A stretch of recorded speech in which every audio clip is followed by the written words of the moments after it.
Yes, good morning everyone. I think voice audible ఉందండి. ఒక్కసారి ఎవరన్నా కింద కామెంట్ సెక్షన్లో లేదా చాట్ సెక్షన్లో ఒకసారి చాట్ చేయండి. గుడ్ మార్నింగ్ అమూల్య గారు, భాగ్య గారు, దుర్గా ప్రసాద్ గారు, జిఎంఆర్, ఇషిత్, ఇందిరా గారు, జాయ్ సామ్యూల్, కవిత గారు, కిక్యూ అంట. So better change your name అండి. సో మీ యొక్క ఒరిజినల్ నేమ్స్ పెట్టుకోండి. కిక్కు సంథింగ్ ఏదో పెట్టుకున్నారు. మదన్, మహేష్, పిఎస్, ఎంబీఆర్, నవీన్, నీలకంఠం, పి పి తేజ, రవి, సమయ, Sharada, Aishwarya. Okay, I think అంతా మన గ్రూప్ 1 గ్రూప్ 2 స్టూడెంట్సే ఉన్నట్టున్నారు మోస్ట్లీ. So I audible? ఒకసారి కింద ఎవరన్నా చాట్ చేయండి వాయిస్ క్లియర్గా ఉంటే. చాట్ డిసేబుల్ లో ఉంది sir. Good morning sir. Chat disable ఉందా? Okay okay okay okay. So మీరు లైక్ ఏదైనా డౌట్ ఉంటే సెషన్ స్టార్ట్ అయిన తర్వాత మీరు అన్మ్యూట్ చేసుకొని అడగచ్చండి సార్ని. Okay sir. యా, ఇంకొక 2 minutes వెయిట్ చేద్దాము. లెట్ ఇంకా అదర్ స్టూడెంట్స్ కూడా జాయిన్ అవ్వనిద్దాం. సరే సార్. సండే కాబట్టి చాలా మంది ఎంజాయ్ చేస్తూ ఉంటారు నాకు తెలిసి. బట్ సీరియస్ ఆస్పిరెంట్స్ నాకు తెలిసి ఇక్కడే ఉన్నారు సెషన్లోనే. సో మన గ్రూప్ 1 వాళ్ళు ఎంతమంది ఉన్నారండి దీంట్లో? రీసెంట్ మన గ్రూప్ 1 జాయిన్ అయిన వాళ్ళు ఎంతమంది ఉన్నారు?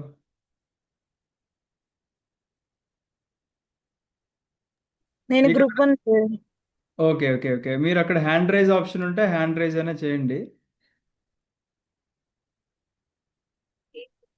ఓకే, వైషు గారు గ్రూప్ 1, మహేష్ గారు group 1. Okay okay okay. So last group 2 batch వాళ్ళు ఉన్నారండి ఎవరన్నా? లాస్ట్ టైం గ్రూప్ 2 రాసిన వాళ్ళు? అమూల్య గారు, శారద, ఐశ్వర్య గారు. Okay okay okay. Good good good. So ఈసారి నోటిఫికేషన్ వస్తుందండి. మనం ఎక్స్పెక్ట్ చేసినట్టుగానే సెప్టెంబర్లోనే మ్యాక్సిమం ఛాన్సెస్ ఉన్నాయి రావడానికి. సో మీరైతే ప్రిపరేషన్ ఆపకండి, కంటిన్యూ చేయండి. అండ్ మీరు చాలా రేస్లో అయితే మీరు చాలా ముందున్నారు ఇన్ఫ్యాక్ట్ అందరికన్నా. బికాజ్ మనం ముందే స్టార్ట్ చేసుకున్నాం కాబట్టి బ్యాచ్ మీరు చాలాను. అండ్ ప్రిలిమ్స్ అండ్ మెయిన్స్లో మీరు ఆల్రెడీ కామన్ సిలబస్ చూసే ఉన్నారు. యా, ఒక 40 మెంబర్స్ వచ్చారండి. సెషన్ మరి స్టార్ట్ చేసుకుందామంటే let me welcome Venkatesh sir. లేదా ఇంకొక 1 minute వెయిట్ చేద్దామండి. 11:05కి స్టార్ట్ చేసుకోవచ్చు సెషన్.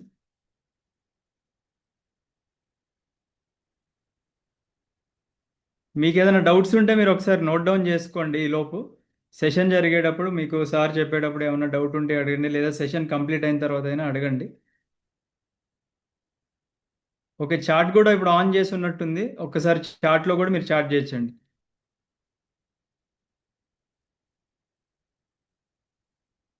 గుడ్ మార్నింగ్ అండి, గుడ్ మార్నింగ్.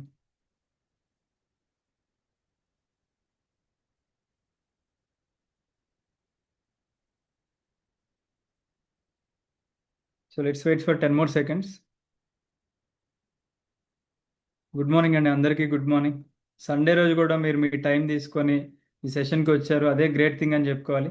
సో మీలో ఆ ఎగ్జామ్ ఫియర్ అనేది కనిపిస్తుంది ఇంకా. So keep up the good work.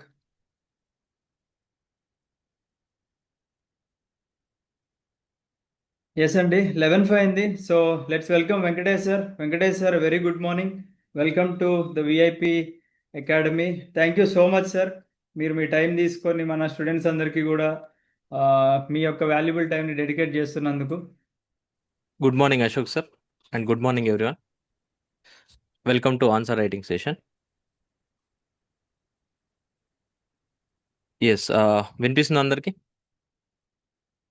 Yes sir, your voice is absolutely clear. Yes. So అందరికి ఆన్సర్ రైటింగ్ ఫస్ట్ టైమా, లేకపోతే ఇంతకుముందు ఏదన్నా మెయిన్స్ రాశారు ఎవరన్నా?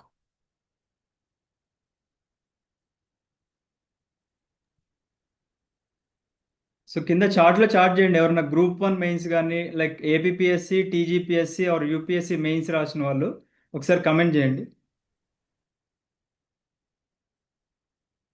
కమెంట్ చేయండి. అంటే ఫస్ట్ టైమా, లేకపోతే ఆల్రెడీ రాసిన వాళ్ళు ఉండొచ్చు కదా.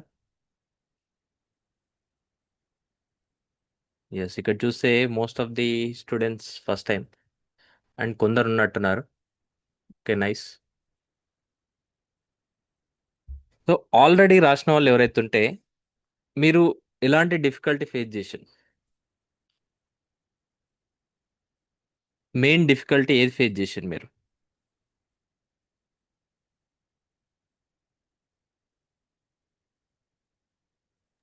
సో మహేష్ మీరు రాసే అన్నారు కదా, ఒకసారి అన్మ్యూట్ చేసి చెప్పండి మీరు, పర్లేదు. Can unmute your self.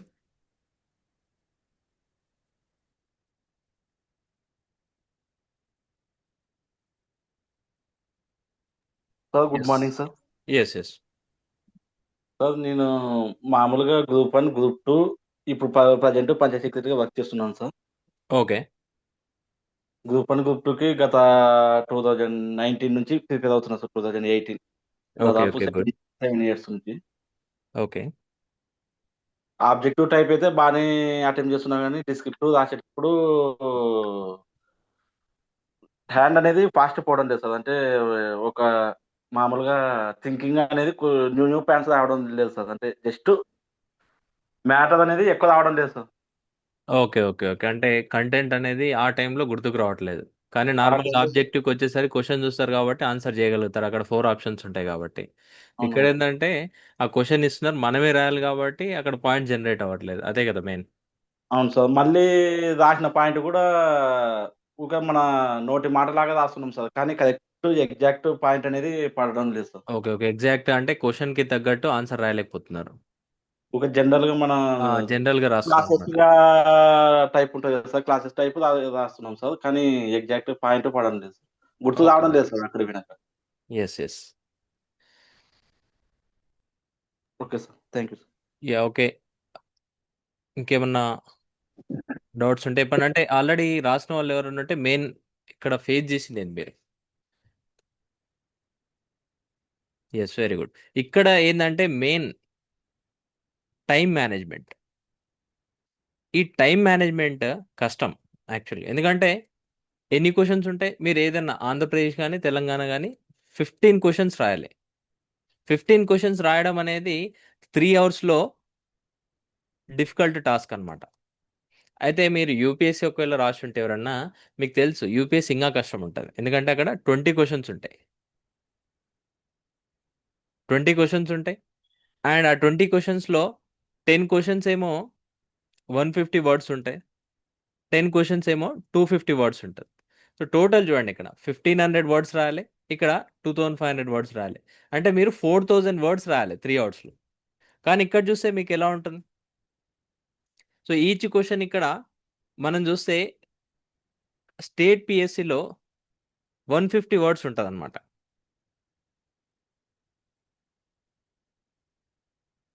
So, 150 words. అంటే దీంతో కంపేర్ చేస్తే బెటరే. కానీ దీంతో కంపేర్ చేసినప్పుడు మనకేమనిపిస్తది? చాలా తక్కువ వర్డ్స్ గదా అనిపిస్తది. కానీ మీరు రాసేటప్పుడు మీకు అర్థమైతది. ఏంటంటే 15 క్వెషన్స్ కంప్లీట్ చేయడము 3 అవర్స్‌లో అనేది చాలా డిఫికల్ట్ టాస్క్. మీరు రాసేటప్పుడు ఒకటేమైతదంటే ఫస్ట్ 5 క్వెషన్స్ మీరు చూస్తే చాలా నీట్‌గా రాస్తారు మీరు. మిగతా 10 క్వెషన్స్ ఏవైతే ఉన్నాయో దాంట్లో గూడా 5 క్వెషన్స్ ఇంకాస్త నీట్‌గా అంటే దీంతో కంపేర్ చేస్తే తక్కువ క్వాలిటీ అనేది తగ్గుతదనమాట. అండ్ ఇంకా 5 క్వెషన్స్ వచ్చేసి ఇంకా వర్స్ట్‌గుంటదిది. మీరు చూడండి. చాలా తక్కువుంటది quality. Answer writing especially hand writing అనేది తగ్గుకుంటూ పోతది క్వాలిటీ అనేది. అది మెయిన్ టాస్క్ ఏందంటే 15 క్వెషన్స్ అనేది మనం ఫినిష్ చేయాలి.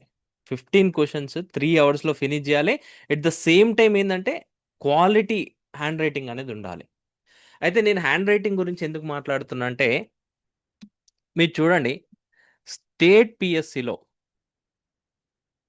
స్టేట్ పీఎస్‌సీస్‌లో ఎవాల్యుయేటర్స్ ఎక్కువ ఎవరుంటారు ఇక్కడ? ఎవాల్యుయేటర్స్. ఎవాల్యుయేట్ చేసేవాళ్ళు ప్రొఫెసర్స్ వీళ్ళుంటారనమాట. ఆర్ కొన్నిసార్లు ప్రొఫెసర్స్ కాకపోతే డిగ్రీ లెక్చరర్స్‌ని కూడా హైర్ చేసుకుంటారు వాళ్ళు.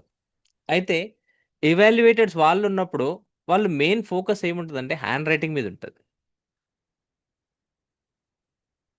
హ్యాండ్ రైటింగ్ ఒకటే కాదు.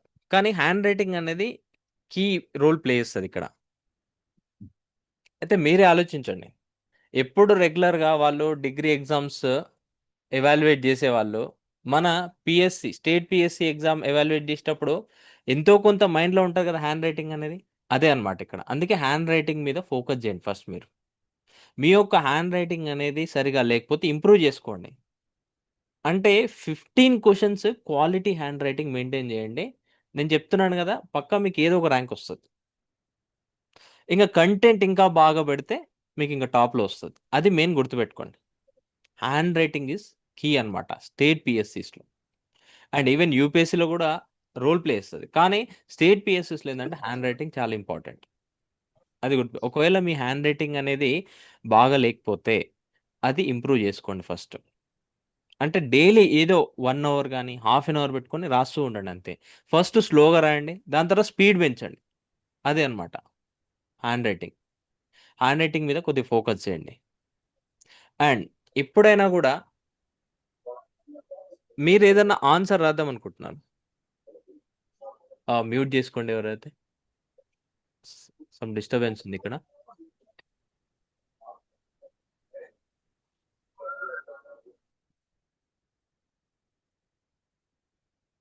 ఎస్, అన్నెసరీగా మీ యొక్క మైక్ని ఆన్ చేయకండి, ఎందుకంటే వేరే వాళ్ళకి డిస్టర్బెన్స్ అవుతుంది ఇక్కడ.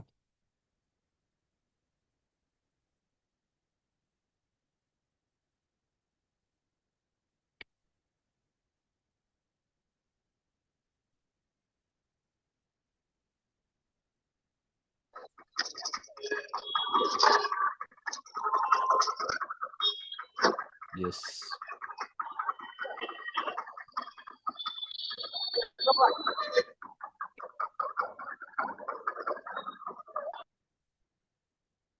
ఇక్కడ చూడండి. అయితే మీరు ఎప్పుడన్నా ఆన్సర్ అనేది రాసేటప్పుడు ఒకటి మైండ్లో ఏం పెట్టుకోండి అంటే, ఎవాల్యుయేటర్ పర్స్పెక్టివ్లో ఆలోచించండి. ఇది మైండ్లో ఉండాలి మీకు. ఎందుకు ఎవాల్యుయేటర్ పర్స్పెక్టివ్లో ఆలోచించమంటున్నా? ఎందుకంటే మీరు రాసే ఆన్సర్ ఎవరో ఒకరు కరెక్షన్ చేయాలి కదా.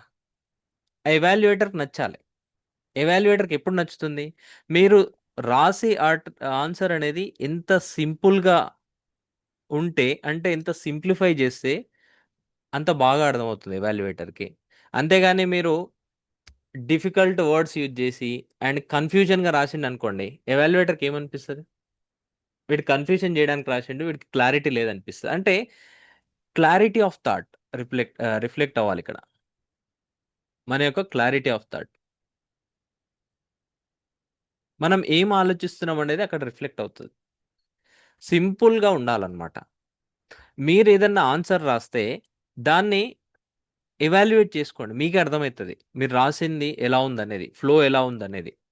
అందుకే ఎవాల్యుయేటర్ పర్స్పెక్టివ్లోనే ఆలోచించండి అంటున్నా. ఎందుకు ఎవాల్యుయేటర్ పర్స్పెక్టివ్లో మైండ్లో పెట్టుకోవాలి? అప్పుడే మనము ఆన్సర్ని ఒక స్ట్రక్చర్లో రాయగలం అనమాట. లేదు అంటే గజిబిజిగా రాస్తాం, తల ఉండదు తోక ఉండదు అనమాట. అలా అవుతుంది. ఎవాల్యుయేటర్ పర్స్పెక్టివ్లో ఆలోచించండి ఏదైనా ఆన్సర్ రాసేటప్పుడు.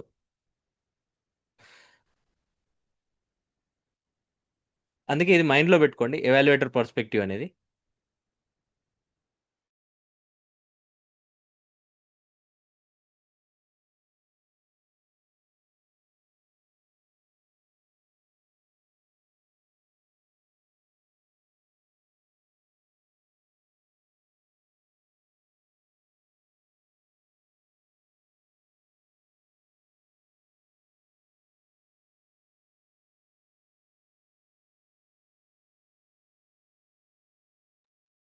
ఎస్, ఇక్కడ చూడండి. మీరు ఏపీఎస్సి ప్రిపేర్ అవుతున్నట్టయితే గ్రూప్ 1లో ఈ ఇన్స్ట్రక్షన్స్ కంపల్సరీ చదవండి. ఎందుకంటే ఏపీఎస్సిలో వాళ్ళు మెన్షన్ చేసిండ్రు హైలైట్ చేయకూడదని. టీఎస్పీఎస్సీలో అలా లేదు. టీఎస్పీఎస్సీలో ఏంటంటే హైలైట్ చేసుకోవచ్చు. మనం ఏదన్నా కీవర్డ్ ఉంటే దాన్ని హైలైట్ చేయొచ్చు అనమాట. కీవర్డ్ని ఇలా హైలైట్ చేయొచ్చు. కానీ ఏపీఎస్సిలో అలా లేదు. ఇక్కడ చూడండి, highlighting or putting special marks anywhere in the answer booklet would make the answer sheet invalid. చూడండి, అందుకే హైలైట్ చేయొద్దు అనమాట. మీరు ఆన్సర్ రైటింగ్ ప్రాక్టీస్ చేసేటప్పుడు ఇది మైండ్లో పెట్టుకోండి. అంటే ఇక్కడ హైలైట్ చేయకండి. ఈసారి స్పెషల్గా వాళ్ళు వైట్ బుక్లెటే ఇచ్చాను. మీరు హైలైట్ చేసి ఈజీగా కనబడుతుంది. ఇంకా రోల్డ్ బుక్లెట్ ఇస్తే కనబడకపోవచ్చు, కానీ ఇక్కడ క్లియర్ కనబడుతుంది. అందుకే హైలైట్ చేయకండి ఇక్కడ. అండ్ ఇంకొకటి డిఫరెంట్ థింగ్స్లో రాయొద్దు అంటున్నాడు. అంటే black and white, sorry black and blue ఇలాంటిది మనం రాస్తూ ఉంటాం. హెడింగ్ పెట్టడానికి బ్లాక్ ఒకటి అండ్ నెక్స్ట్ బ్లూ అలా అనమాట. అలాంటిది రాయకండి ఇక్కడ. Writing in different things would also make the paper invalid అనమాట. అంటే either use blue or black అంతే. అది కూడా బాల్ పెన్. అండ్ జెల్లింగ్ కూడా యూజ్ చేయకూడదు అని చెప్పి వాళ్ళు క్లియర్గా మెన్షన్ చేస్తున్నారు. అండ్ ఈవెన్ ఆన్సర్ రాసేటప్పుడు ఏదైనా స్వెటింగ్ వల్ల వాటర్ పడి డ్యామేజ్ అయితే అది క్యాండిడేట్ రెస్పాన్సిబిలిటీ అంటాడు. అది కూడా మీరు చూసుకోండి. అది ఇన్స్ట్రక్షన్స్ అనేది కంపల్సరీ ఫాలో అవ్వండి. మీరు ఈ ఇన్స్ట్రక్షన్ చూసుకోండి. ఎందుకంటే మనకు ఒక అలవాటు ఉంటుంది. మనం ఆన్సర్స్ రాసేటప్పుడు అంటే నార్మల్గా రన్నింగ్ నోట్స్ తీసుకునేటప్పుడు హైలైట్ చేసుకుంటూ వెళ్తుంటాం అనమాట. అది ఆన్సర్స్లో రాకుండా చూసుకోండి. అంటే మెయిన్గా ఏపీపీఎస్సీ గ్రూప్ 1లో మాత్రమే ఉంది ఇది. టీఎస్పీఎస్సీలో అలా లేదు. యూపీఎస్సీలో కూడా మనం హైలైట్ చేసుకోవచ్చు, ప్రాబ్లం లేదు. యూపీఎస్సీలో డయాగ్రామ్స్ వేసుకోవచ్చు, అన్నీ వేసుకోవచ్చు, ఈవెన్ టీఎస్పీఎస్సీలో కూడా. కానీ ఏపీపీఎస్సీలో అలా లేదనమాట. హైలైటింగ్ అనేది ప్రొహిబిటెడ్ ఇక్కడ. సో అదొక్కటి మెయిన్గా అబ్జర్వ్ చేయండి. మిగతా అన్నీ కామన్ అనమాట ఇక్కడ. మిగతా ఇన్స్ట్రక్షన్స్ అనేవి మెయిన్గా అది చేయండి. అయితే ఇక్కడ ఏంది, మీరు చూస్తే క్వశ్చన్స్ ఎలా ఉంటుంది, 15 క్వశ్చన్స్ ఉంటాయి and 5 questions compulsory from each section అనమాట. అంటే ఈచ్ సెక్షన్లో 10 క్వశ్చన్స్ ఉంటాయి. 10 క్వశ్చన్స్ ఉంటే దాన్ని మనం ఏంటంటే 5 చూజ్ చేసుకొని రాయాలి. అంటే ప్రతి క్వశ్చన్కి చాయిస్ ఉంటుందని, ప్రతి క్వశ్చన్కి చాయిస్ ఉంటుంది.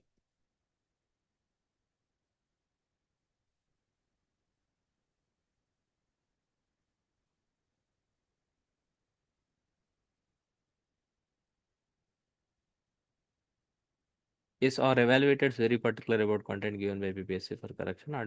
అంటే జనరల్గా ఎలా ఉంటుందంటే వీళ్ళది ఒక ఐడియా కోసం వాళ్ళకు ఒక ఆన్సర్ ఇలా ఉండాలని చెప్పి చెప్తారనమాట. ఒక మాక్ ఆన్సర్ అని చెప్పి ప్రొవైడ్ చేస్తారు. అయితే ఎగ్జాక్ట్లీ దాంట్లో ఉన్న పాయింట్సే అవసరం లేదు. మనం వేరే పాయింట్స్ కూడా ప్రొవైడ్ చేయొచ్చు.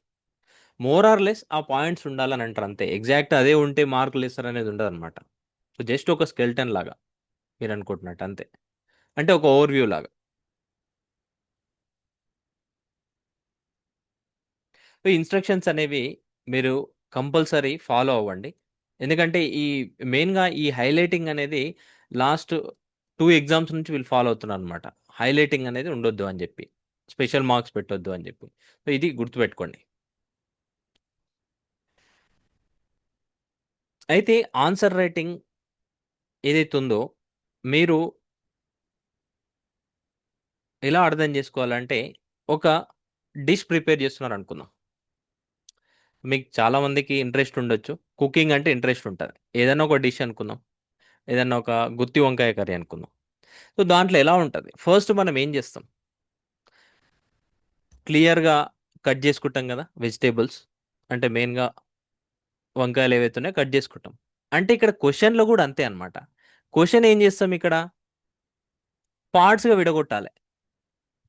విడగొట్టాలన్నమాట. ఫస్ట్ మనం ప్రిపేర్ చేసుకోవాలి ఏదైనా కూడా. ఇప్పుడు మసాలా ప్రిపేర్ చేసుకుని ఇవన్నీ ఉంటారు కదా గుత్తి వంకాయ కర్రీ చేసేటప్పుడు. అలానే ఇక్కడ కూడా మనం ప్రిపేర్ చేసుకోవాలి. అంటే మన యొక్క కంటెంట్ ఏంది ఇవన్నీ మైండ్లో అనుకోవాలన్నమాట. అంటే పేపర్ మీద పెట్టాలని కాదు. కంటెంట్ అంటే ఏమేమి పాయింట్స్ రాయబోతున్నారో ఇదంతా అనమాట ముందే ప్రిపేర్ చేసుకోవాలి. పార్ట్స్గా విడగొట్టాలి అండ్ ఏమేమి పాయింట్స్ రాయాలి. అండ్ ఫైనల్గా ఏంటంటే ప్రిపరేటరీ స్టేజ్. ఇదంతా ఏంది, నెక్స్ట్ మనం అన్ని రెడీ చేసుకున్న తర్వాత, అంటే ఇంగ్రీడియంట్స్ అన్ని రెడీ చేసుకున్న తర్వాత, ఇంగ్రీడియంట్స్ అంటాం కదా కుకింగ్లో వేసేవన్నీ ఇంగ్రీడియంట్స్, మనం వేసేది మసాలాలు కానీ ఏవైనా కూడా అవన్నీ ఇంగ్రీడియంట్స్ ప్రిపేర్ చేసుకుంటాం, రెడీగా పెట్టుకుంటాం.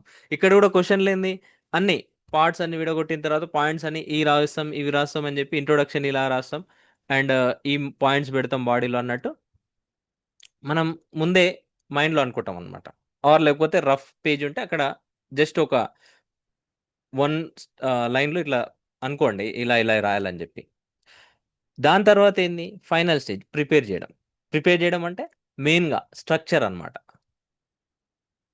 అంటే సేమ్ కుకింగ్లో ఎలా అయితే ఫాలో అవుతామో అదే మనం క్వశ్చన్స్ అండ్ ఆన్సర్లో అంటే ఆన్సర్ రైటింగ్లో కూడా ఫాలో అవ్వాలి.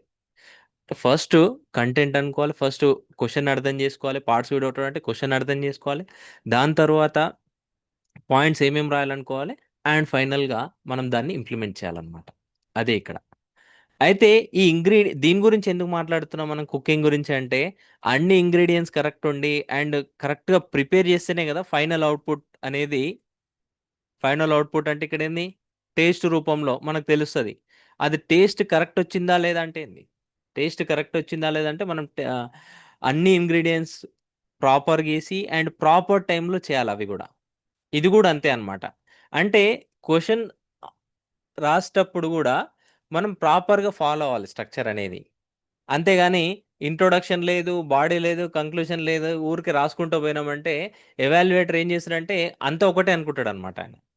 స్ట్రక్చర్ ఉండదు. అంటే ఇక్కడ స్ట్రక్చర్ ఎందుకు మాట్లాడుతున్నాం మనం? స్ట్రక్చర్ ఆఫ్ ది ఆన్సర్ అంటే మన యొక్క థాట్ ప్రాసెస్ అది. మన యొక్క థాట్ ప్రాసెస్ అది.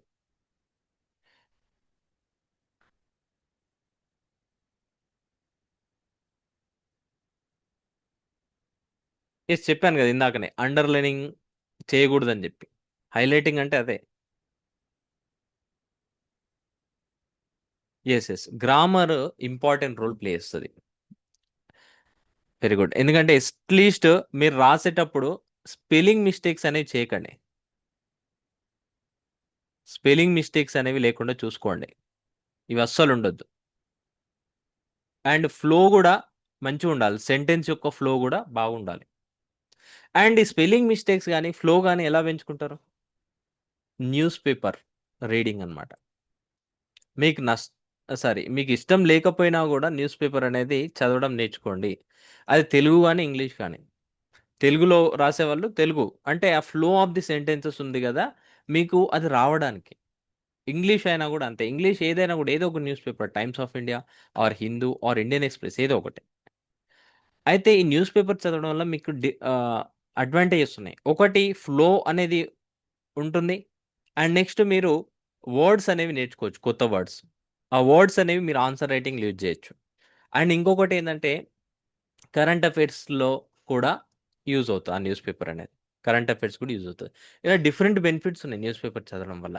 అయితే న్యూస్ పేపర్ చదివేటప్పుడు మీరేంది మళ్ళీ పొలిటికల్ న్యూస్ ఇవన్నీ వదిలేయండి. ఎలక్షన్స్ గురించి అవన్నీ అవసరం లేదు. కానీ ఎలక్షన్స్ టైమ్‌లో ఎలక్షన్ కమిషన్ ఆఫ్ ఇండియా ఏం చేస్తుందనేది చూడాలి అది.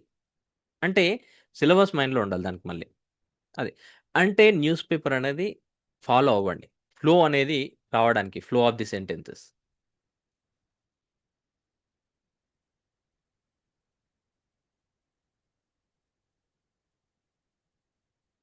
యెస్.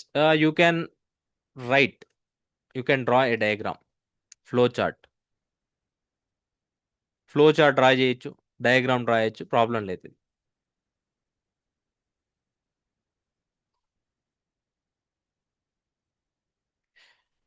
సో, ఇన్‌స్ట్రక్షన్స్ అనేవి కంపల్సరీ ఫాలో అవ్వండి. అయితే ఒక ఆన్సర్ రైటింగ్‌లో ఎసెన్షియల్ కాంపోనెంట్స్ ఏంది? ఎసెన్షియల్స్ ఏంది ఫస్ట్ ఆఫ్ ఆల్? ఫస్ట్ ఏదైనా క్వెషన్ ఇచ్చిండనుకోండి, దాన్ని అర్థం చేసుకోవాలి మనం. Understanding the question.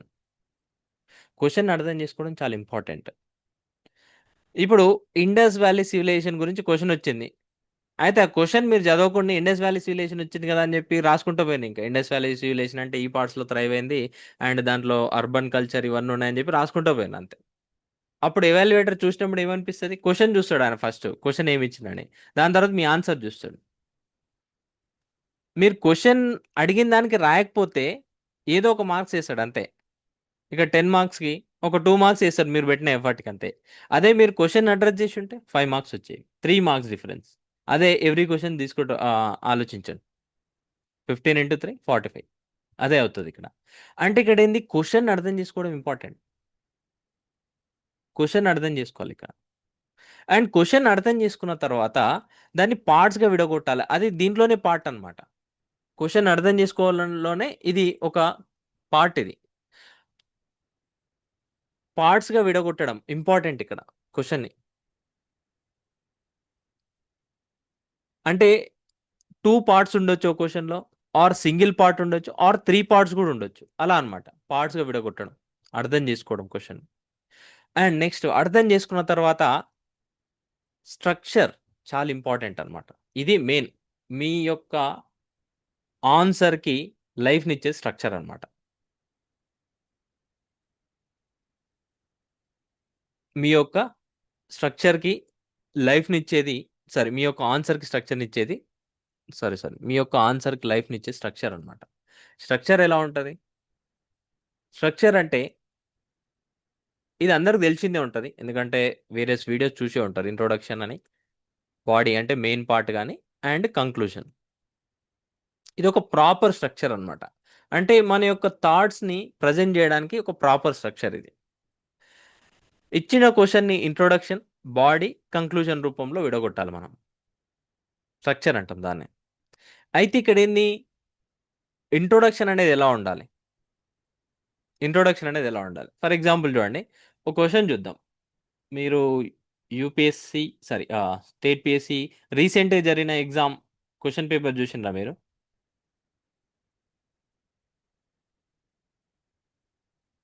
ఒకసారి మీకు చూపిస్తాను. చూడండి, ప్రీవియస్ ఇయర్ క్వశ్చన్స్ కంపల్సరీ మనం ఫాలో అవ్వాలి. ప్రీవియస్ ఇయర్ అంటే ఎలా అడుగుతున్నారు అనేది ఒక ఐడియా ఉండడానికి మనం ఫాలో అవ్వాల్సిందే అనమాట అది.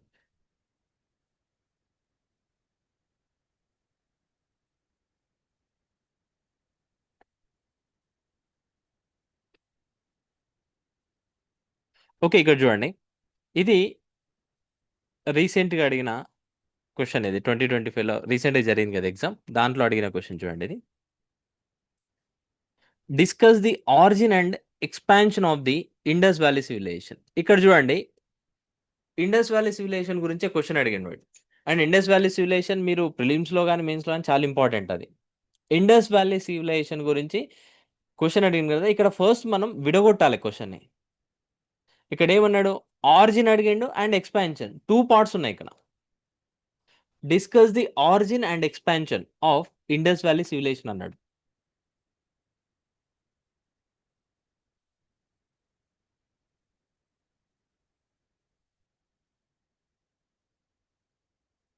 Origin and expansion of the Indus valley civilisation అంటే ఇక్కడ origin of the Indus valley civilisation and expansion of the Indus valley civilisation గురించి అడిగింది అనమాట. అంటే 2 పార్ట్స్ ఉంది చూడండి ఇక్కడ. ఫస్ట్ మనం దీంట్లో ఇంట్రొడక్షన్ ఎలా రాస్తాం?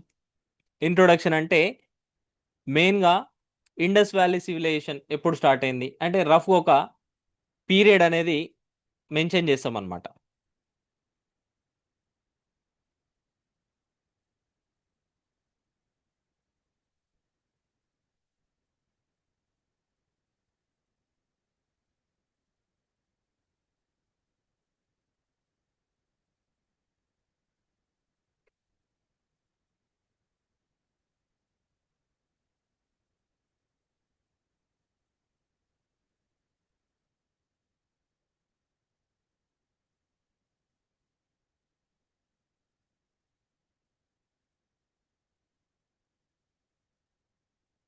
Sorry, 1 minute.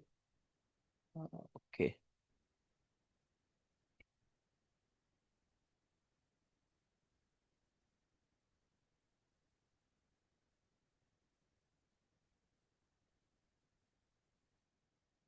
ఇక్కడ చూడండి, ఫస్ట్ ఇంట్రొడక్షన్ చూడండి. ఇక్కడ ఇంట్రోలో ఏం రాస్తారు మీరు? ఐవీసీ, ఇండస్ వ్యాలీ సివిలైజేషన్ అనేది రఫ్గా ఒక పీరియడ్ అనేది మెన్షన్ చేస్తారు. ద ట్రైబ్డ్ అంటే ఇక్కడ మెయిన్గా ఇండస్ వ్యాలీ సివిలైజేషన్ అనేది north western part of India అన్నట్టు, ఆర్ ఇండియన్ సబ్ కాంటినెంట్ అనేది రాస్తారు ఇక్కడ. అండ్ దీంట్లో మెయిన్గా ఏంటంటే పీరియడ్ అనేది మెన్షన్ చేసింది కదా, అండ్ రఫ్గా ఒక పీరియడ్, ఎగ్జాక్ట్ పీరియడ్ అనేది మెన్షన్ చేయాల్సిన అవసరం లేదు, రఫ్ పీరియడ్ అండ్ ఎక్కడ థ్రైవ్ అయింది అనేది ఇండస్ వ్యాలీ సివిలైజేషన్ అనేది. ఇది ఇంట్రొడక్షన్గా రాస్తారు, అయిపోయింది. ఇది 2 lines ఆర్ 3 lines రాస్తారు. నెక్స్ట్ మెయిన్ ఏంటంటే body or main component, body part అనమాట ఇది, or main part of the question.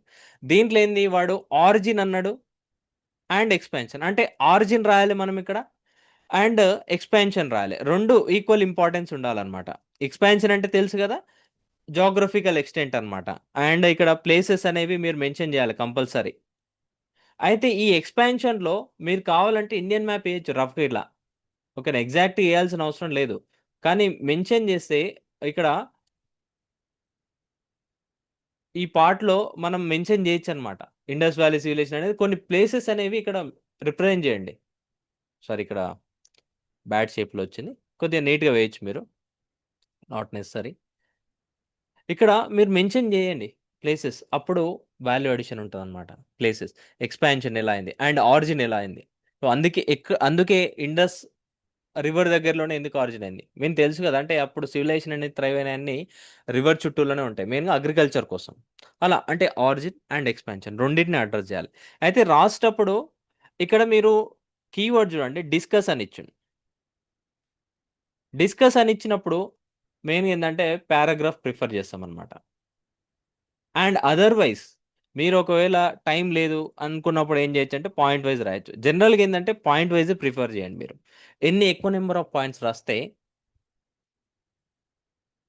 Evaluator కూడా అంత ఈజీ ఉంటుంది. అంటే చూడండి, ఒక పారాగ్రాఫ్ రాసినప్పుడు మనము ఒక 3-4 లైన్స్ రాసుకుంటూ పోతాం, అంటే ఒకటే పాయింట్ని మనం రిపీట్ చేసుకుంటూ పోతాం. అదే పాయింట్ వైజ్ రాస్తే ఎలా ఉంటుంది, డిఫరెంట్ డైమెన్షన్స్లో మనము రాయొచ్చు ఆన్సర్ అనేది. అంటే డిస్కస్ అన్నప్పుడు మెయిన్గా పారాగ్రాఫ్ రాయండి, లేదు అంటే పాయింట్ వైజ్ కూడా రాయొచ్చు, అలా నాట్ నెసరీ పారాగ్రాఫ్లోనే రాయండి. అయితే ఇక్కడ ఏంది, డిఫరెంట్ పాయింట్స్ మెన్షన్ చేస్తారు ఇక్కడ, అండ్ ఎక్స్పాన్షన్ కూడా డిఫరెంట్ పాయింట్స్ మెన్షన్ చేస్తారు. ఇది మెయిన్ పార్ట్లో వచ్చేస్తుంది. అండ్ నెక్స్ట్ ఏంది, కంక్లూజన్. కంక్లూజన్ అంటే ఏంది, ఇండస్ వ్యాలీ సివిలైజేషన్ గురించి వీరు అడిగిన దాన్ని మొత్తం సమ్మరైజ్ చేయడం ఇక్కడ, అంటే రాసిన మొత్తం సమ్మరైజ్ చేయండి సింపుల్గా. అండ్ కొద్దిగా కావాలంటే Indus valley civilization is one of the greatest civilization. ఎందుకంటే దాంట్లో మనం చూస్తున్నాం అర్బన్ కల్చర్ కానీ ఇప్పటికి కూడా దాని యొక్క డ్రైనేజ్ సిస్టమ్ అనేది ఎగ్జాంపుల్గా తీసుకుంటారు. అండ్ ఈవెన్ చండీగఢ్ సిటీ అనేది సేమ్ గ్రిడ్ ప్యాటర్న్ ఏదైతే ఉందో అది ఫాలో అయింది చండీగఢ్ సిటీలో. అది మీరు మెన్షన్ చేయొచ్చు కంక్లూజన్లో అలాంటివి. అంటే అప్పుడు వాళ్ళు ఫాలో అయిన ప్యాటర్న్స్ ఏవైతే ఉన్నాయో అవన్నీ కూడా ఇప్పటికి కూడా యూజ్ అవుతున్నాయని, అంటే ఒక గ్రేట్ ఎగ్జాంపుల్ లాగా చూడొచ్చు అని చెప్పి కంక్లూజన్లో రాయొచ్చు. ఇది మెయిన్గా అంటే ఒక ఆన్సర్లో ఇంట్రొడక్షన్, బాడీ, కంక్లూజన్ అనేది ఉండాలి. ఈ స్ట్రక్చర్ అనేది కంపల్సరీ. ఏ ఆన్సర్ అయినా తీసుకోండి, మీరు ఏ ఆన్సర్ అయినా తీసుకోండి, ఇది కంపల్సరీ. మీరు ఏ ఎగ్జామ్ రాసినా కూడా డిస్క్రిప్టివ్ ఎగ్జామ్ దాంట్లో ఇంట్రొడక్షన్, బాడీ, కంక్లూజన్ అనేది కంపల్సరీ. అయితే ఎలా డిఫరెన్షియేట్ చేస్తారు, ఇది మీ ఆన్సర్, మీ ఇంట్రొడక్షన్ అని చెప్పి ఫస్ట్ క్వశ్చన్ ఇచ్చినప్పుడు క్వశ్చన్ నెంబర్ అనేది వేసి ఇప్పుడు ఫస్ట్ క్వశ్చన్ అని రాస్తాం. అయితే టీఎస్పీఎస్సీలో అయితే క్వశ్చన్ నెంబర్ ఆల్రెడీ ఉంటుంది బుక్లెట్ పైన, అండ్ ఏపీపీఎస్సీలో ఏంటంటే క్వశ్చన్ నెంబర్ వేసి రాస్తాం కదా. అయితే క్వశ్చన్ నెంబర్ వేసి మీరు బి అనుకుంటే బి, ఆర్ ఏ అనుకుంటే వేసి ఇక్కడ ఇంట్రొడక్షన్ అనేది స్టార్ట్ చేస్తారు. ఐవీసీ అనేది స్టార్ట్ చేసి 3 or 4 లైన్స్ రాసి నెక్స్ట్ దాంట్లో డిఫరెన్స్ ఎక్కడ కనిపిస్తుంది, ఈ 3 or 4 లైన్స్ ఇంట్రొడక్షనా కాదని తెలియడానికి మీరు ఇక్కడ హెడింగ్ పెడతారు కదా, ఈ హెడింగ్ అన్నమాట. ఈ హెడింగ్ అనేది ఇంపార్టెంట్. సో ఏదన్నా మెన్షన్ చేయండి, అంటే origin of Indus valley civilization అని. నెక్స్ట్ ఎక్స్పాన్షన్ అయిపోయింది.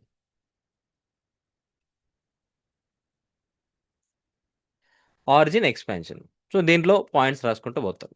అండ్ కంక్లూజన్ అనేది పెట్టాల్సిన అవసరం లేదు, కంక్లూజన్ అనేది మళ్ళీ లాస్ట్లో రాస్తారనమాట. ఇది మెయిన్గా ఫాలో అవ్వాలి. ఈ స్ట్రక్చర్ అనేది ఏ ఆన్సర్కైనా మీరు ఫాలో అవ్వాల్సిందే, ఏ సబ్జెక్ట్కైనా ఇదే స్ట్రక్చర్ అనమాట. అంటే ఇంట్రొడక్షన్, బాడీ, కంక్లూజన్.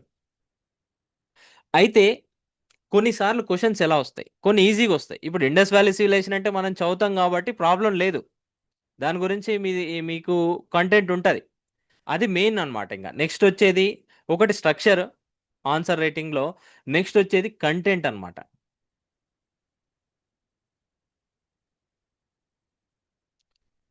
ఎక్కడ చూడండి, నెక్స్ట్ వచ్చేసి కంటెంట్, అంటే దీంట్లో ఫ్యాక్ట్స్, డేటా, డైమెన్షన్స్ ఇలా ఉంటాయి.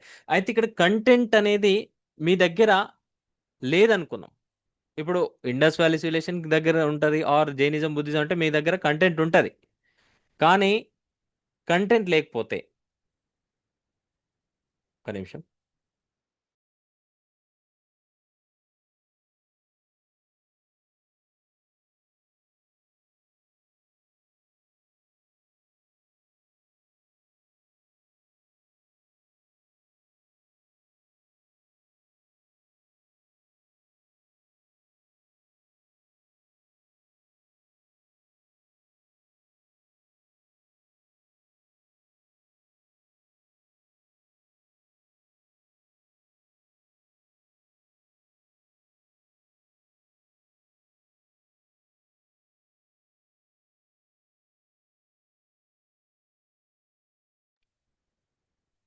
ఎస్. లేదు. అంటే నాట్ నెసెసరీ హెడింగ్స్ ఇందాక చెప్పాను గదా! హెడింగ్స్ పెట్టాల్సిన అవసరం లేదు. మీరు రాసే కంటెంట్ బట్టి అర్థమైతదనమాట. ఇంట్రొడక్షన్ అంటే ఒక క్వెషన్ ఇచ్చిండనుకుందాం ఏదన్నా నానో టెక్నాలజీ గురించి క్వెషన్ ఇచ్చిండు. నానో టెక్నాలజీ అన్నప్పుడు మనం డెఫినిషన్ రాస్తాం గదా! ఆ డెఫినిషన్ ఇంట్రొడక్షన్. ఆ డెఫినిషన్ రాయాలి. టెక్నికల్ వర్డ్స్ ఎప్పుడైనా గుర్తుపెట్టుకోండి. టెక్నికల్ వర్డ్స్‌కి ఇంట్రొడక్షన్‌లో డెఫినిషన్ రాయాలి. అదే మెయిన్ అనమాట. నానో టెక్నాలజీ అంటే ఇదని. హెడింగ్స్‌ని కావాలంటే ఒక బాక్స్‌లో ఇట్లా పెట్టండి. దానికి ఏం గాదు. మిగతా వాటిలో అండర్‌లైనింగ్ చేయడం అనేది ప్రొహిబిటెడ్ అనమాట. అయితే జనరల్‌గా ఏందంటే ఈ బాక్స్‌ని గూడా అవాయిడ్ జేస్తున్నారిప్పుడు. ఎందుకంటే హైలైట్ చేసింది కాబట్టి వాళ్ళు మరి అదే రీజన్‌తో మనకు మార్క్స్ ఎయకపోయినా గూడా మనం ఏం చేయలేం మళ్ళీ. అందుకే. సో, మాక్సిమం అవాయిడ్ చేయండి. కొద్దిగా కావాలంటే అది క్యాపిటల్ లెటర్స్‌లో రాయండి. వాళ్ళకర్థమైతది. క్యాపిటల్ లెటర్స్‌లో రాయండి. అర్థమైపోతది.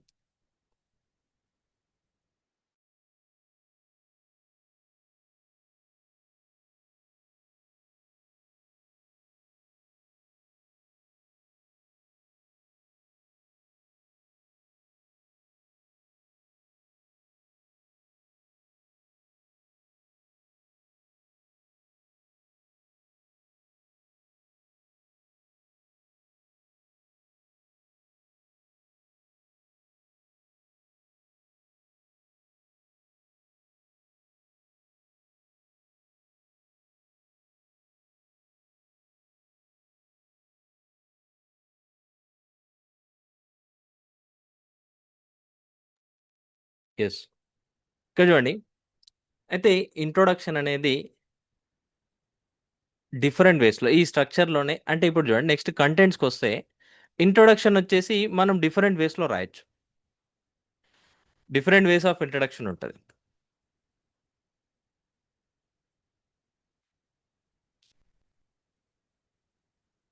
ఈ ఇంట్రొడక్షన్ అనేది మెయిన్‌గా డెఫినిషన్ రాయొచ్చు.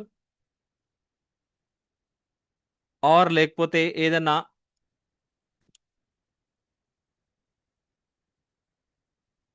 డేటాను బట్టి రాయొచ్చు. ఆర్ ఫ్యాక్ట్‌ని బట్టి రాయొచ్చు.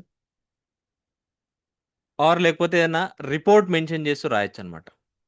Report in the sense TSPSC group 1లో ఒక క్వెషన్ వచ్చింది. డబ్లింగ్ ఆఫ్ ఫార్మర్స్ ఇన్‌కమ్ గురించి.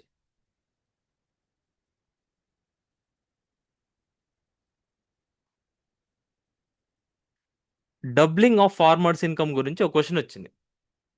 అయితే ఈ డబ్లింగ్ అంటే ఫార్మర్స్ ఇన్‌కమ్ 2022 వరకు అంటే అప్పుడు 17లో సెటప్ చేసిందనమాట. అంటే టార్గెట్ పెట్టుకున్నారు ఇది. ఫార్మర్స్ ఇన్‌కమ్ డబుల్ చేయాలని చెప్పి 2022 వరకు ఇది టార్గెట్ ఉండే. అయితే అచీవ్ చేసిందా లేదా అని చెప్పి క్వెషన్ అడిగిందనమాట. Doubling of farmers income. అయితే మీరు చూడండి. దీని రిలేటెడ్ ఒక కమిటీ సెటప్ చేసిండ్రు. తెలుసా ఎవరికన్నా? దీని రిలేటెడ్ ఒక కమిటీ సెటప్ చేసిండ్రు. ఎనీవన్? తెలియాలి. మీరు ఇలాంటివి చదవాలన్నమాట కంపల్సరీ.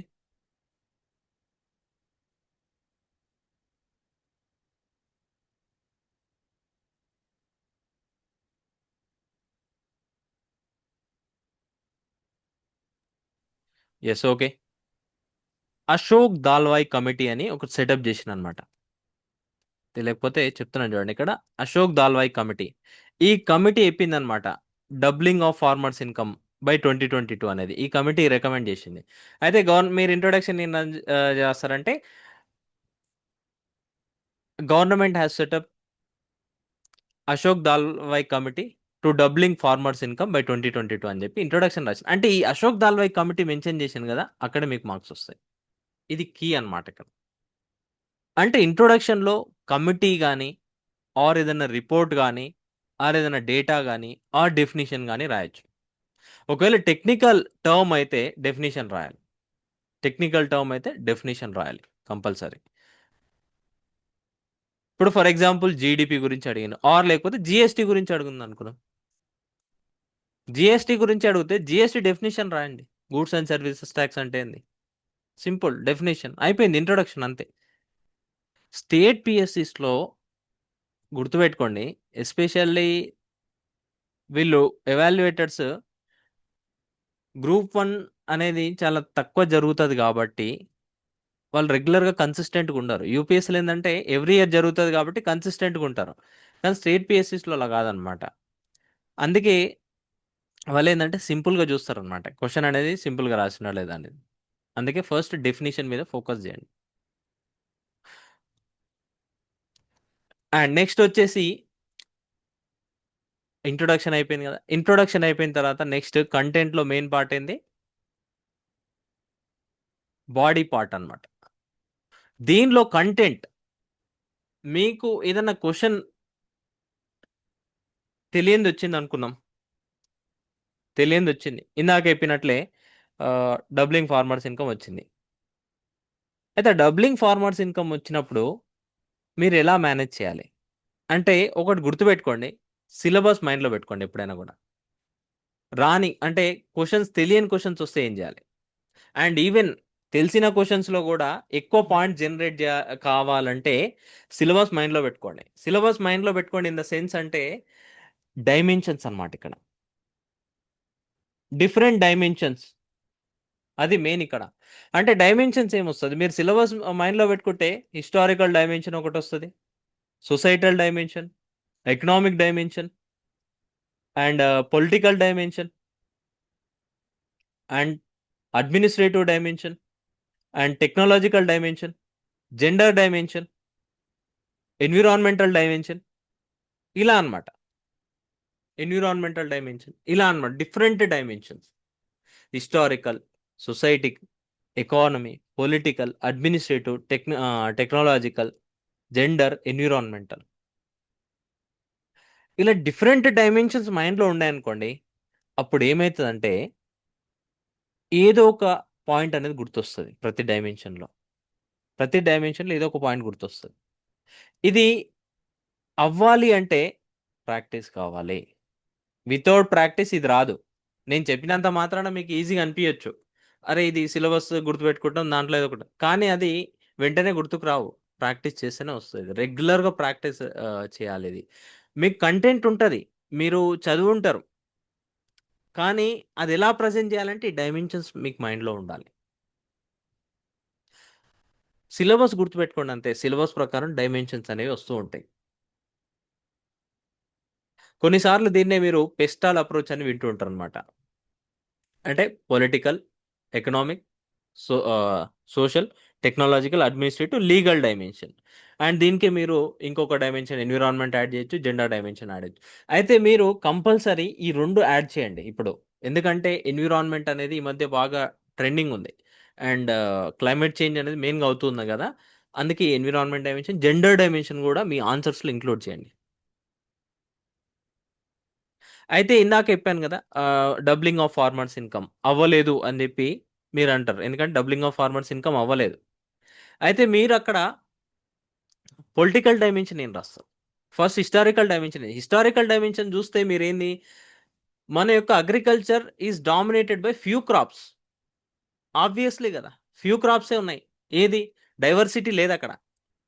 ఐదర్ ప్యాడీ ఉంటుంది, వీట్ ఉంటుంది, కాటన్ ఉంటుంది, గ్రౌండ్ నట్, ఇవే ఉంటాయి. వేరే ఉన్నాయా ఇంకా లార్జ్ స్కేల్లో ఉన్నాయా? మనం ఎక్కువ పండించేది రైసే కదా. డైవర్సిటీ ఎక్కడ ఉంది, అదనమాట ఇక్కడ హిస్టారికల్ వ్యూస్. సొసైటల్ డైమెన్షన్, ఇప్పుడు ఎకనామిక్ డైమెన్షన్ అనుకుందాం. ఎకనామిక్ డైమెన్షన్ అంటే మెయిన్గా దానికి తగ్గట్టు ఇన్పుట్స్, సరైన ఇది లేదు, ఫైనాన్సెస్ లేవు. నెక్స్ట్ పొలిటికల్ ఇనిషియేటివ్ లేదు, అదేంది పొలిటీషియన్స్ నుంచి, గవర్నమెంట్స్ నుంచి ప్రాపర్గా. కొన్ని స్టేట్స్ తప్ప, ఇప్పుడు చూడండి తెలంగాణలో కానీ ఆంధ్రప్రదేశ్లో కానీ రైతు భరోసా ఇవి ఉన్నాయి, కానీ వేరే స్టేట్స్లో లేవు అవి కూడా. పొలిటికల్ ఇనిషియేటివ్ లేదు బీహార్ లాంటి, యూపీ లాంటి స్టేట్స్లో. అడ్మినిస్ట్రేటివ్ ప్రాబ్లం ఉంది, అంటే ప్రాపర్గా ఇంప్లిమెంట్ చేయట్లేదు స్కీమ్స్ ఇవన్నీ ఏవైతున్నాయో. టెక్నాలజికల్ ప్రాబ్లం ఉంది. ఇట్లా డిఫరెంట్. ఇంకో జెండర్ డైమెన్షన్ ఏం రాస్తారు ఇక్కడ, ఎక్కువ ఏంది ఉమెన్ డామినేటెడ్ ఉంది అగ్రికల్చర్లో. అండ్ ఇక్కడ మెయిన్గా ఏంటంటే జెండర్ ప్యారిటీ ఉందనుకోండి, అప్పుడు ఏమైతుందంటే ఇంకా ఎక్కువ వస్తుంది అవుట్పుట్ అనేది. అండ్ ఎన్విరాన్మెంటల్ డైమెన్షన్, ఫర్టిలైజర్స్ ఇవి వాడుతున్నారు, ప్రొడక్టివిటీ తగ్గిపోతుంది, ఇంకా ఎన్విరాన్మెంట్ డ్యామేజ్ అవుతుంది. ఇట్లా డిఫరెంట్ డైమెన్షన్స్ చూడండి ఇక్కడ.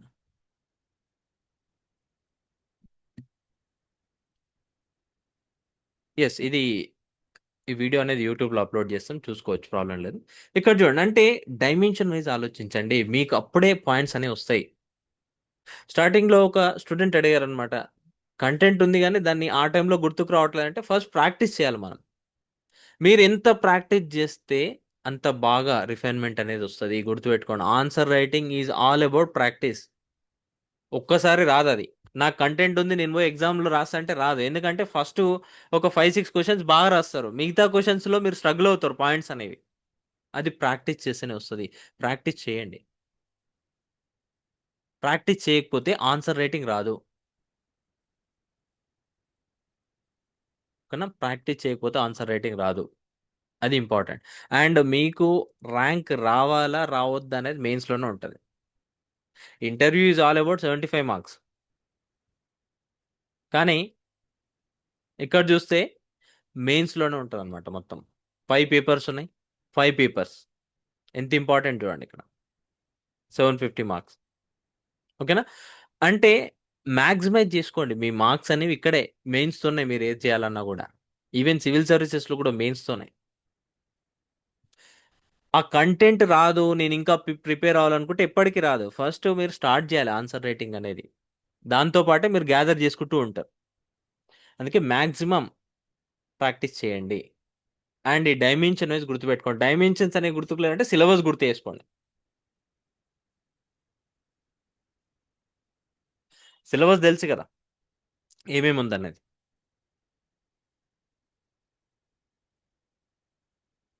తెలుసా లేదా? History, geography, polity, governance, law, ethics, economy and development, science and technology, environment, ఇవే కదా ఉన్నది. సిలబస్ గుర్తు చేసుకోండి, దాని వైజ్ రాయండి. Even not only answers, even ఎస్ఏలో కూడా ఇదే ఫాలో అవ్వండి. ఎస్ఏ మీకు ఏదైనా రాలేదనుకోండి, ఈ డైమెన్షన్స్ రాసుకుంటూ పోండి అంతే. డిఫరెంట్ డైమెన్షన్స్ మీరు గుర్తుపెట్టుకుంటే కంటెంట్ ఆటోమేటిక్గా వస్తుంది. ఇది ఎప్పుడు వస్తుంది? ప్రాక్టీస్ చేస్తేనే వస్తుంది. మళ్ళీ వితౌట్ ప్రాక్టీస్ ఏది అవ్వదు. ఓకేనా? సిలబస్ మైండ్లో పెట్టుకోండి అండ్ ప్రాక్టీస్ చేయండి రెగ్యులర్గా. అయితే స్టార్ట్ చేసేటప్పుడు మీరు ఇంతవరకు ఒక ఆన్సర్ కూడా రాయని వాళ్ళు ఉన్నారు. స్టార్ట్ చేసేటప్పుడు సింపుల్ క్వశ్చన్తో స్టార్ట్ చేయండి. Simple question. For example,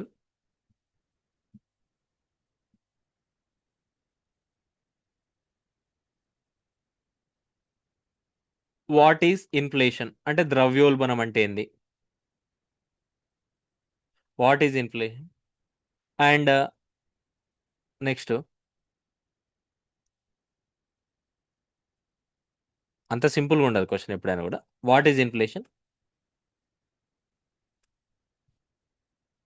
explain ways to measure inflation. Inflation ఎలా మెజర్ చేస్తాం? డబ్ల్యూపీఐ, సిపిఐ అంటాం కదా, అలా అనమాట. అంటే ఇక్కడ ఏంది ఇన్ఫ్లేషన్ అంటే ఏంది అండ్ డిఫరెంట్ వేస్ ఏంది, ఇన్ఫ్లేషన్ ఎలా మెజర్ చేస్తారు? సింపుల్గా రండి. సింపుల్ క్వశ్చన్ తీసుకోండి ఫస్ట్ ఎప్పుడైనా కూడా, దాని తర్వాతే కొద్దిగా లెవెల్ పెంచుకుంటే వెళ్ళాలి అంతే. స్టార్టింగ్ ఎప్పుడైనా కూడా సింపుల్ క్వశ్చన్స్తోనే స్టార్ట్ చేయాలి. మీరు అదే యూపీఎస్సి కానీ లేకపోతే మొన్న జరిగిన గ్రూప్ 1 మెయిన్స్ కానీ ఏపీపీఎస్సి చూస్తే డైరెక్ట్ ఆ క్వశ్చన్ తీసుకుంటే ఫస్ట్ మీకు ఏంది ఇలా ఉంది అని చెప్పి ఫస్ట్ మీరు ఆపేస్తారు రాయడమే. అందుకే సింపుల్ క్వశ్చన్స్తో రాయండి. ఫస్ట్ ఫ్యూ డేస్, ఒక 10 to 15 డేస్ సింపుల్ క్వశ్చన్స్ రాయండి, దాని తర్వాత లెవెల్ పెంచండి. అండ్ లాస్ట్లో ఏంటంటే రెగ్యులర్గా ప్రీవియస్ ఇయర్ క్వశ్చన్స్ ప్రాక్టీస్ చేయాలి. అనలైసిస్ ఆఫ్ ప్రీవియస్, ఇది చాలా ఇంపార్టెంట్. ఎందుకు పీవైక్యూస్ అంటే ప్రీవియస్ ఇయర్ క్వశ్చన్స్ ఎందుకు అనలైజ్ చేయాలి మనం అంటే, ఎక్కడి నుంచి అంటే ఏ పార్ట్ ఆఫ్ ది సిలబస్ నుంచి ఎక్కువ అడుగుతున్నారు అండ్ వాళ్ళు ఏం ఎక్స్పెక్ట్ చేస్తున్నారు మన నుంచి, అది ఇంపార్టెంట్ అనమాట. ప్రీవియస్ ఇయర్ క్వశ్చన్స్ అనేవి ప్రాక్టీస్ చేయాలి కంపల్సరీ. అండ్ మీరు ఏది ప్రామాణికంగా తీసుకోవాలంటే ప్రీవియస్ ఇయర్ క్వశ్చన్సే మెయిన్. ఎందుకంటే ఆల్రెడీ పెట్టిన ఎగ్జామ్స్ కాబట్టి ఇవి, దాని నుంచే ప్రాక్టీస్ చేయాలి మనం. అండ్ దాంతోపాటు టెస్ట్ సిరీస్, మీ చాయిస్ ఏదన్నా. టెస్ట్ సిరీస్ తీసుకోండి. టెస్ట్ సిరీస్లో మెయిన్గా మీరు టెస్ట్ సిరీస్లో దాంట్లో వాళ్ళు ఇచ్చే క్వశ్చన్స్ అనేవి సీరియస్గా తీసుకోకండి. మెయిన్గా ఏంటంటే సబ్జెక్ట్ ప్లస్ టైం మేనేజ్మెంట్ చూసుకోండి. ఇక్కడ చాలా ఇంపార్టెంట్ ఇది టైం మేనేజ్మెంట్ అనేది. టైం మేనేజ్మెంట్ ఎందుకంటే 15 క్వశ్చన్స్ ఉంటాయి. 15 క్వశ్చన్స్ 3 అవర్స్లో రాయాలి. అయితే మీకు ఒకటి చెప్తాను, 3 అవర్స్లో 15 క్వశ్చన్స్ అన్నీ ఒకటే క్వాలిటీతో రాయగలరా మీరు? ఒకటే క్వాలిటీతో రాయగలరా 15 questions? Is it possible?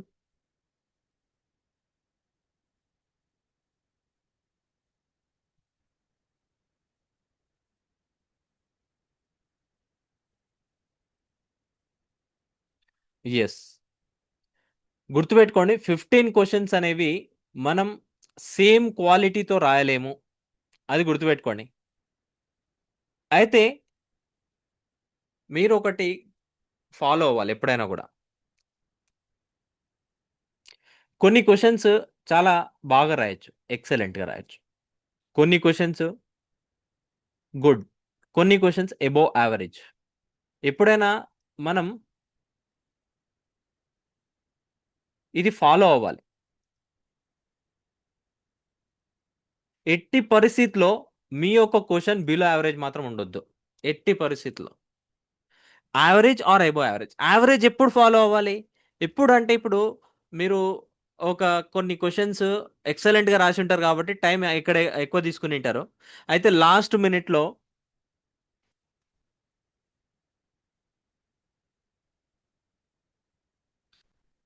Minute ఉంది, సారీ లాస్ట్ 10 మినిట్స్ ఉంది, 10 మినిట్స్ ఆర్ 15 మినిట్స్ ఉంది, 2 క్వశ్చన్స్ రాయాలి.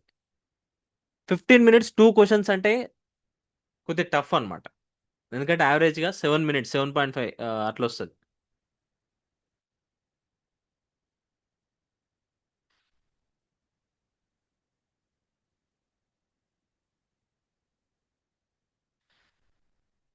ఇక్కడ చూడండి 15 మినిట్స్ 2 క్వశ్చన్స్ వస్తుంది, 2 క్వశ్చన్స్ రాయాలి. అప్పుడు ఏంటంటే అట్లీస్ట్ మీరు ఎబో యావరేజ్ రాయడానికి ట్రై చేయండి. ఎక్సలెంట్ అవసరం లేదు, గుడ్ అవసరం లేదు, ఎబో యావరేజ్ ఆర్ యావరేజ్గా అయినా లాస్ట్ క్వశ్చన్ అన్నా యావరేజ్గా రాయండి. బిలో యావరేజ్ మాత్రం రాయకండి. అది ఎందుకంటే ఈ బిలో యావరేజ్కి యావరేజ్కి 1 మార్క్ డిఫరెన్స్ ఉంటుంది. అట్లా మీరు వేసుకోండి 1 mark across 5 papers 5 marks. 5 marks అంటే డిఫరెన్స్ కనిపిస్తుంది మీకు. అదే అనమాట. అందుకే బిలో యావరేజ్ అనేది మీ మైండ్లో నుంచి తీసేయండి. యావరేజ్ అనేది కూడా చాలా రేర్గా యూజ్ చేయండి. ఎబో యావరేజ్ ఈ 3 ఫాలో అవ్వండి. అండ్ కొన్నిసార్లు మీరు ఎక్సలెంట్ కూడా రాయాల్సిన అవసరం లేదు, కానీ compulsory good or above average compulsory follow అవ్వండి మీ క్వశ్చన్స్లో. గుడ్ కంటెంట్ అంటే మీరు వచ్చిన క్వశ్చన్ అనేది అంత అడ్రస్ చేసిండ్రు అండ్ మీ దగ్గర ఎక్సలెంట్ పాయింట్స్ ఉన్నాయి, రాసేసిండ్రు, అదనమాట. అండ్ ఎబో యావరేజ్ అంటే కొన్నిసార్లు కొన్ని పాయింట్స్ అనేవి గుర్తుకులేదు, మీరు రాసేసిండ్రు, కాకపోతే ఆల్మోస్ట్ రిలవెంట్ కంటెంట్ అనేది రాసాను అనమాట. అయితే మీరు చూడండి టైం మేనేజ్మెంట్ విషయంలోకి వస్తే మొత్తం ఎన్ని మినిట్స్? 180 మినిట్స్. అయితే ఈ 180 మినిట్స్లో మీకు ఒక్కో క్వశ్చన్కి ఎన్ని మినిట్స్ వస్తుంది? ఈచ్ క్వశ్చన్ 12 మినిట్స్ వస్తుంది, అంతే కదా? 12 మినిట్స్ వస్తుందంటే మోర్ దాన్ ఎనఫ్ ఇది చెప్పాలంటే. కాకపోతే మనం ఏం చేస్తామంటే క్వశ్చన్ని చదవడం, దాన్ని అర్థం చేసుకోవడంలో కొద్దిగా టైం అనేది తీసుకుంటాం, అక్కడ టైం వేస్ట్ చేస్తాం అనమాట. అందుకే లాస్ట్ మినిట్లో ఏంటంటే టైం సరిపోదు. అయితే ఇది ప్రాక్టీస్ చేస్తేనే వస్తుంది మీకు. ప్రాక్టీస్ చేయండి బాగా. అంటే మీరు ఇప్పటి నుంచి కాకపోయినా, అంటే ఇప్పుడు ఫస్ట్ టైం రాసేవాళ్ళు టైం అనేది పట్టించుకోకండి. ఒక 10-15 డేస్ తర్వాత టైం లిమిట్ పెట్టుకోండి, 12 మినిట్స్లో మీరు రాయాలని. అయితే దీంట్లో కూడా ఎలా రాయాలి? ఫస్ట్ 1-2 మినిట్స్ ఫస్ట్ క్వశ్చన్ చదివి అర్థం చేసుకొని పాయింట్స్ ఏమేమి రాయాలని, ఆర్ లేకపోతే 3 మినిట్స్ అనుకుందాం, 2-3 మినిట్స్ పాయింట్స్ అనేవి ఏమేమి రాయాలని చెప్పి, దాని తర్వాత మిగతా 9 మినిట్స్ అనేది రాసే దాని మీద దృష్టి పెట్టండి. అలా విడగొట్టుకోవాలి మీ టైం మేనేజ్మెంట్ని. ఇంత మైన్యూట్గా చేస్తేనే మీకు క్వాలిటీ ఆన్సర్ అనేది వస్తుంది. అండ్ ఇంకొకటి టైం అనేది సరిపోతుంది, లేకపోతే కష్టం. సో టైం మేనేజ్మెంట్ అనేది ఇలా చేసుకోండి. ప్రాక్టీస్ అనేది కీ అనమాట. కంటెంట్ కానీ టైం మేనేజ్మెంట్ కానీ ప్రాక్టీస్ ఇంకా. అండ్ స్ట్రక్చర్ అనేది స్టార్టింగ్లో మీకు స్ట్రక్చర్ రాదు, మీరు ఏం చేసినా కూడా స్ట్రక్చర్ రాదు, అది టైం పడుతుంది, ఓకేనా? ఎందుకంటే మిస్అప్ చేస్తాం. కంక్లూజన్ అనేది 10 లైన్లు రాస్తుంటాం. అలా రాయకూడదు ఎప్పుడైనా కూడా. కంక్లూజన్ 2 ఆర్ 3 లైన్స్ కంటే ఎక్కువ ఉండొద్దు. మెయిన్ పార్ట్ మీద ఫోకస్ చేయండి. ఎస్, సిలబస్ ఓల్డ్దే ఉంటుంది మోస్ట్లీ. ఇప్పటికైతే అదే ఉంటుంది.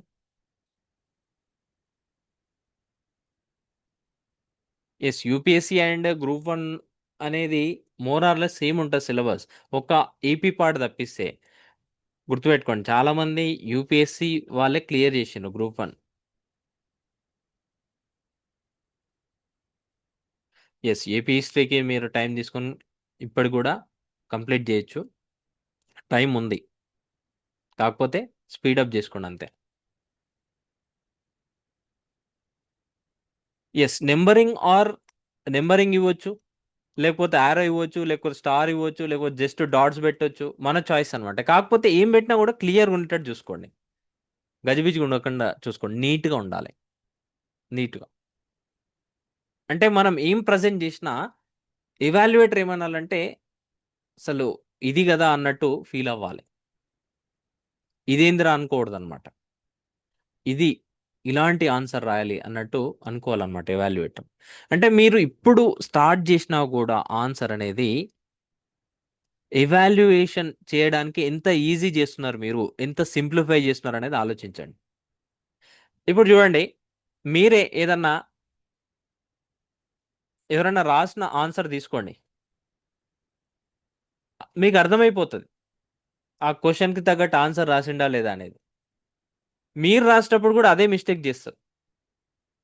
అందుకే నేను ఎవాల్యుయేషన్ పర్స్పెక్టివ్లో ఆలోచించండి అని అంటున్నా. ఎందుకంటే మనం ఎంత సింప్లిఫై చేస్తే ఎవాల్యుయేటర్ కూడా అంత సింప్లిఫై అయితే మార్క్స్ కూడా అలా ఇస్తారనమాట. ఇది గుర్తుపెట్టుకోండి. మనం వాళ్ళ యొక్క టాస్క్ని సింప్లిఫై చేయాలి. మన టాస్క్ ఇదే ఇక్కడ. సో అంటే మన టాస్క్ ఏంది, వాళ్ళ యొక్క టాస్క్ని సింప్లిఫై చేయాలి. వాళ్ళు ఎవాల్యుయేట్ చేయడానికి సింప్లిఫై చేయాలి మనం.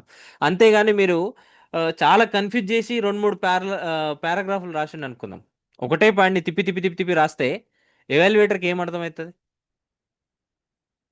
వీడికి ఏం రాదనుకుంటాడు ఫస్ట్. మీరే ఆలోచించండి, ఏం రాదని అనుకుంటారు. అండ్ ఏదో రాసిండు కదా అని చెప్పి 1 or 2 మార్క్స్ వేస్తాడు. అది మెయిన్. అందుకే ఎవాల్యుయేటర్ పర్స్పెక్టివ్లోనే ఆలోచించండి మీరు.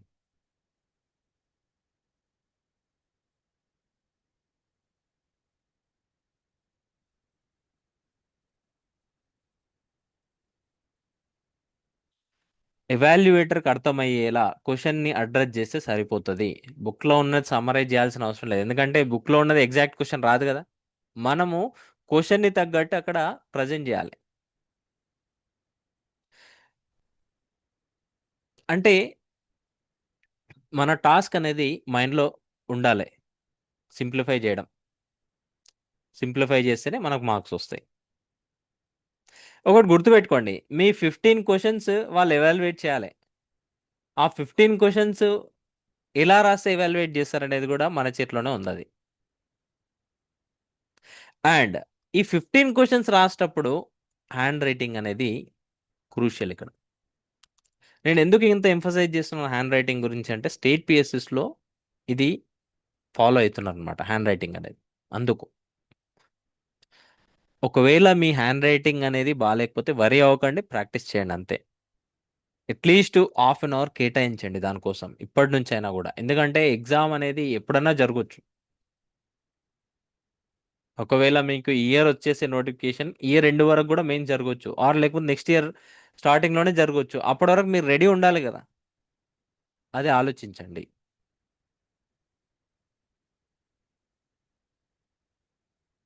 ఎక్సలెంట్ ఆన్సర్ ఉంటే 10 మార్క్స్కి 7 కూడా వేయచ్చు. జనరల్గా అయితే 6 అలా వేస్తారు ఎక్సలెంట్ ఉంటే.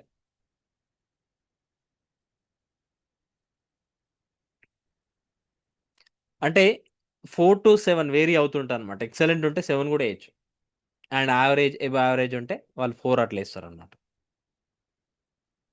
అది గుర్తుపెట్టుకోండి. దాన్ని గుర్తుపెట్టుకొని కంటెంట్ అనేది రాయండి. కంటెంట్ ఎలా వస్తుందని మాత్రం అనుకోకండి. కంటెంట్ ప్రాక్టీస్ చేస్తుంటారు and at the same time చదువుతూ ఉంటారు, గ్యాదర్ చేస్తూ ఉంటారు ఇన్ఫర్మేషన్. ఒక పాలిటీ ఉందనుకుందాం, పాలిటీ మీరు ఏదైనా ఒకటి తీసుకుంటారు, లక్ష్మీకాంత్ కానీ లేకపోతే ఇంకేదైనా సోర్స్, అది ఫాలో అవుతారు. అండ్ క్వశ్చన్స్ చూస్తారు, ప్రీవియస్ ఇయర్ క్వశ్చన్స్ లేకపోతే టెస్ట్ సిరీస్లో క్వశ్చన్ చూస్తారు, దాని తగ్గట్టు ప్రజెంట్ చేస్తారనమాట.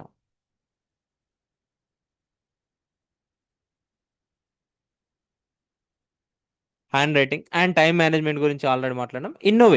ఇన్నోవేషన్ కూడా చూపించాలి. అయితే టూ మచ్ కూడా అవసరం లేదు దీంట్లో. గుర్తుపెట్టుకోండి, టూ మచ్ అనేది అవసరం లేదు స్టేట్ పిఎస్సిస్లో.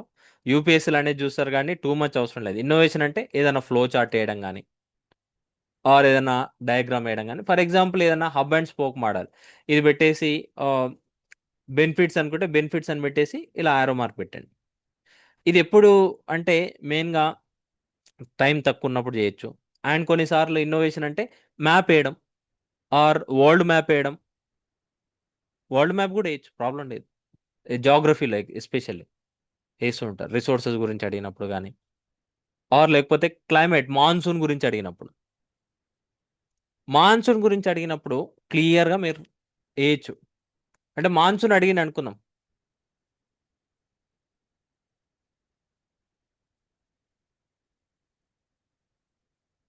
మాన్సూన్ గురించి అడిగినప్పుడు మీరు ఇండియా మ్యాప్ వేస్తారు. ఇక్కడ Bay of Bengal branch and Arabian branch అని చెప్పి, sorry dear students, please don't write on the screen. ఎవరో వివో నేమ్తో రాస్తున్నారండి, స్క్రీన్ మీద మీరు రాయకండి, అది అందరికి కనిపిస్తుంది. Don't write.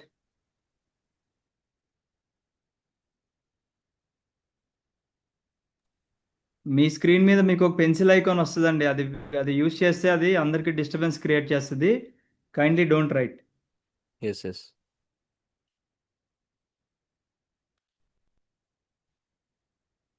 వేరే వాళ్ళకి డిస్టర్బెన్స్ అవుతుంది. ఓకే గుడ్ చూడండి. అయితే బెనిఫిట్స్ అనేది మనం రాయొచ్చు ఇలా hub and spoke model. Or లేకపోతే ఇందాక చెప్పాను కదా, మాన్సూన్ అడిగినప్పుడు మనం క్లియర్గా బే ఆఫ్ బెంగాల్ బ్రాంచ్ కానీ అరేబియన్ బ్రాంచ్ అని చెప్పి ఇలా వేయాలి. అప్పుడే ఎక్స్ట్రా మార్క్స్ వస్తాయి మనకు. ఇదే ఇన్నోవేషన్ అంటే, సింపుల్గా ఏం లేదు అక్కడ ఇన్నోవేషన్. అండ్ ఈవెన్ కొన్నిసార్లు ఏమైందంటే మనం తక్కువ టైంలో ఎక్కువ చెప్పాలనుకున్నాం, ఆ టైంలో కూడా యూజ్ చేయొచ్చు ఇన్నోవేషన్ అనేది. ఆ టైంలో కూడా యూజ్ చేయొచ్చు. ఇది అంటే ఇన్నోవేషన్ కూడా ఉండాలి, కాకపోతే టూ మచ్ చేయకండి. యూపీఎస్సీలో ఎక్కువ వేస్తూ ఉంటారు అనమాట, అంత అవసరం లేదు. స్టేట్ పిఎస్సిస్లో అంత అవసరం లేదు, గుర్తుపెట్టుకోండి. అయితే మీరు ఇప్పుడు చేయాల్సింది ఏంది, మీ హ్యాండ్ రైటింగ్ బాగాలేకపోతే హ్యాండ్ రైటింగ్ ఇంప్రూవ్ చేసుకుని. Hand writing in the sense 15 క్వశ్చన్స్కి ఆల్మోస్ట్ సేమ్ ఉండాలి, అది నేను చెప్పేది ఇక్కడ. హ్యాండ్ రైటింగ్ అంటే ఇప్పుడు మీరేం నేమ్ రాసినా కూడా ఏదైనా స్టేట్మెంట్ రాసినా కూడా బాగానే రాస్తారు. 15 క్వశ్చన్స్ 3 అవర్స్లో రాయడం అనేది డిఫికల్ట్ టాస్క్. అంటే ఫస్ట్ క్వశ్చన్ నుంచి లాస్ట్ క్వశ్చన్ వరకు ఆల్మోస్ట్ సేమ్ హ్యాండ్ రైటింగ్ ఉండాలి, అది మెయిన్ ఇక్కడ హ్యాండ్ రైటింగ్ అంటే. అండ్ హ్యాండ్ రైటింగ్ అనేది లెజిబుల్గా ఉండాలి, క్లియర్గా అర్థమయ్యేటట్టు ఉండాలి. లెజిబుల్ అంటే క్లియర్గా అర్థమయ్యేటట్టు ఉండాలి, అప్పుడే కదా ఎవాల్యుయేటర్ మార్క్స్ వేయగలడు. అందుకే హ్యాండ్ రైటింగ్ ఇంప్రూవ్ చేసుకోమంటున్నా. అండ్ కంటెంట్ అనేది మీరు చదివే కొద్దీ యాడ్ ఆన్ అవుతుంటుంది. ఈ కంటెంట్కి మీరు ఆల్రెడీ స్టాండర్డ్ బుక్స్ ఫాలో అవుతారు, దీనికి. దాంతోపాటు కరెంట్ అఫైర్స్ ఫాలో అవ్వాలి అండ్ న్యూస్ పేపర్.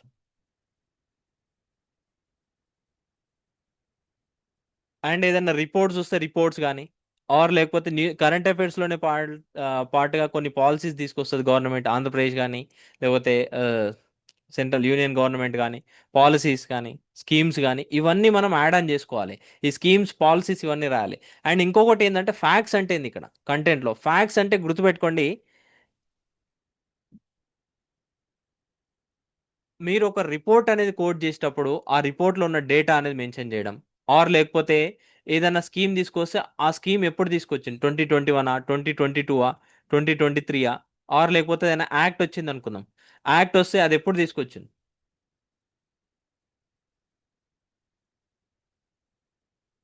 యాక్ట్ అనేది ఎప్పుడు తీసుకొచ్చింది. ఈ యాక్ట్ అనేది ఇయర్తో సహా మెన్షన్ చేయాలి, అది చాలా ఇంపార్టెంట్ స్టేట్ పిఎస్సిస్లో.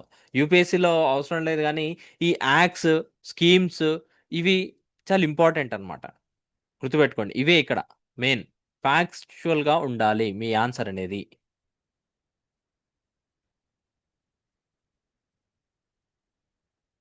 అండ్ ఏజ్ పెంచుతారా లేదా అనేది జనరల్గా అయితే గవర్నమెంట్స్ ఏం చేస్తాయంటే పెంచుతాయి అనమాట ఏజ్ అనేది.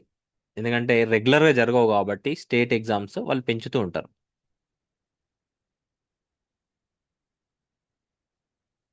ఎస్, పాలిటీ రివిజన్ కంప్లీట్ అయింది. అయితే ఇప్పుడు చూడండి, ఏదైనా సబ్జెక్ట్ మీరు కంప్లీట్ అయింది అనుకుందాం. అయితే దీన్ని మీరు ఏంటంటే నోట్స్ ప్రిపేర్ చేసుకోవాలి. నోట్ మేకింగ్ అంటాం. ఏదైనా ఒక టాపిక్ తీసుకోండి, ఆ టాపిక్లో మెన్షన్ చేసిన పాయింట్స్ అనేవి మీరు ఒక దగ్గర రాసుకోండి.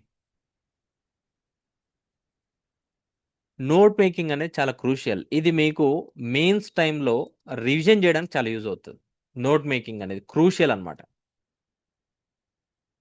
అంటే మీరు ఒక 500 పేజెస్ బుక్ని ఆర్ 500 పేజెస్ ఉన్న కంటెంట్ని దీన్ని ఒక 50 పేజెస్గా కుదించడం ఆర్ 30 పేజెస్గా కుదించడం అనమాట. అది చేసుకోండి, మీకు చాలా యూజ్ అవుతుంది మెయిన్స్లో రివిజన్ చేసుకునేటప్పుడు. ఓకేనా? అయితే ఇంకోటి, యాక్ట్స్ కానీ స్కీమ్స్ కానీ ఇయర్తో సహా అండ్ ఇంప్లిమెంటేషన్ డేట్తో సహా గుర్తుపెట్టుకోండి. వాళ్ళు మెయిన్గా చూస్తారు అవి. స్టేట్లో అదే ఇంపార్టెంట్ అక్కడ. ఇప్పుడు for example domestic violence act ఉందనుకుందాం. ఈ డొమెస్టిక్ వైలెన్స్ యాక్ట్ అనేది జనరల్గా మనం మెన్షన్ చేస్తాం, కానీ ఇయర్ కూడా మెన్షన్ చేయాలి.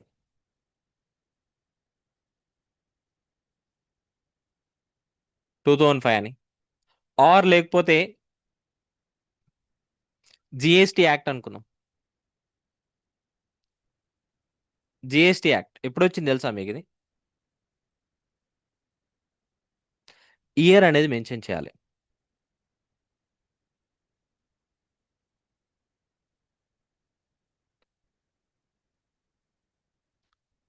చెప్పండి. Yes, very good, 2017.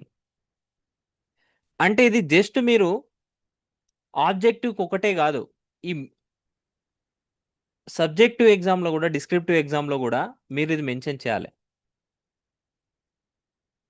Yes, amendments, articles ఇవన్నీ ఎగ్జాక్ట్గా రాయాలన్నమాట అక్కడ.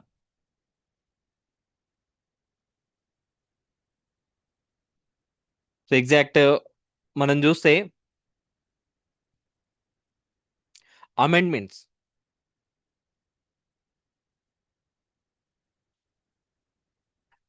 జిఎస్టీ యాక్ట్ వచ్చేసి 101 అమెండ్మెంట్ యాక్ట్ త్రూ తీసుకొచ్చింది ఇది. ఈ అమెండ్మెంట్స్ కూడా గుర్తుండాలి. అయితే women reservation in legislatures act చెప్పండి ఇక్కడ, అంటే కాన్స్టిట్యూషనల్ అమెండ్మెంట్ చెప్పండి.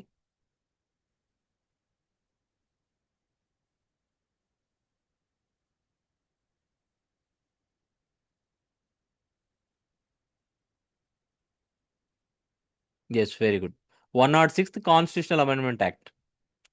ఇది మీరు మెన్షన్ చేయాలి. అంటే చూడండి, ఈ డేటా ఫ్యాక్ట్స్ అనేవి క్రూషియల్ అనమాట స్టేట్ లెవెల్లో, అందుకే చెప్తున్నాను. అండ్ ఇంకొకటి ఏంటంటే, మీరు ఆన్సర్స్ రాస్తున్నారు, పాయింట్ రూపంలో రాయండి most of the answers. Point రూపంలో రాసేటప్పుడు ఒక పాయింట్ అనేది మెన్షన్ చేసినప్పుడు దానికి డేటా కానీ ఎగ్జాంపుల్ అనేది రాయండి. ఎగ్జాంపుల్ అనేది రాయండి. ఈ data or example or fact కానీ ఏదన్నా మెన్షన్ చేస్తే మనం రాసిన పాయింట్కి ఆథెంటిసిటీ అనేది ఉంటుంది. మీరు జస్ట్ జెనరిక్గా చెప్పడం కాదు.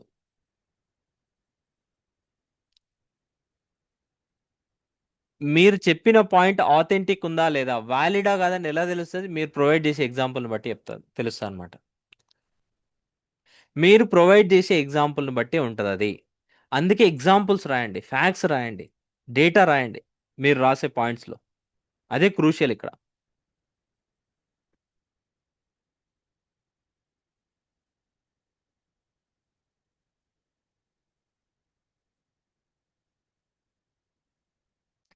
ఇప్పుడు ఫర్ ఎగ్జాంపుల్ ఎథిక్స్ సిలబస్ ఉంది మనకు. ఎథిక్స్ సిలబస్ ఉంది కదా. ఎథిక్స్ వచ్చేసి మీకు పేపర్ 3లో ఉంటుంది. ఓకేనా? పేపర్ 3లో ఉంటుంది కదా. ఈ పేపర్ 3లో మీరు చూస్తే సివిల్ సర్వీసెస్ వాల్యూస్ కానీ పబ్లిక్ సర్వీస్ వాల్యూస్ గురించి క్వశ్చన్స్ అడుగుతూ ఉంటారు అనమాట.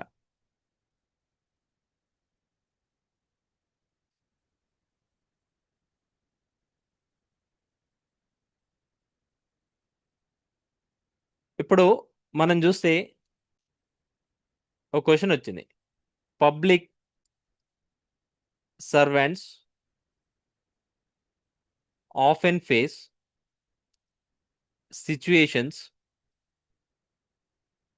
Wear personal values conflict with public responsibilities. ఇది చూడండి, పబ్లిక్ రెస్పాన్సిబిలిటీస్ తో కాన్ఫ్లిక్ట్ అవుతాయని అంటున్నాడు. ఇక్కడ పబ్లిక్ సర్వెంట్స్ ఇది ఫేస్ చేస్తారు అంటున్నాడు. ఇక్కడ పర్సనల్ వాల్యూస్ అని అడిగింది కదా, పర్సనల్ వాల్యూస్ పబ్లిక్ వాల్యూస్ ఉంటాయి. అయితే ఇక్కడ ఫస్ట్ మనం రాసేటప్పుడు ఫస్ట్ ఇంట్రొడక్షన్ ఏం రాస్తాం, వాల్యూస్ అంటే ఏంది అనేది రాస్తాం. ఫస్ట్ ఇది రాయాలి, మనం డెఫినేషన్ రాయాలి వాల్యూస్ అంటే ఏంది.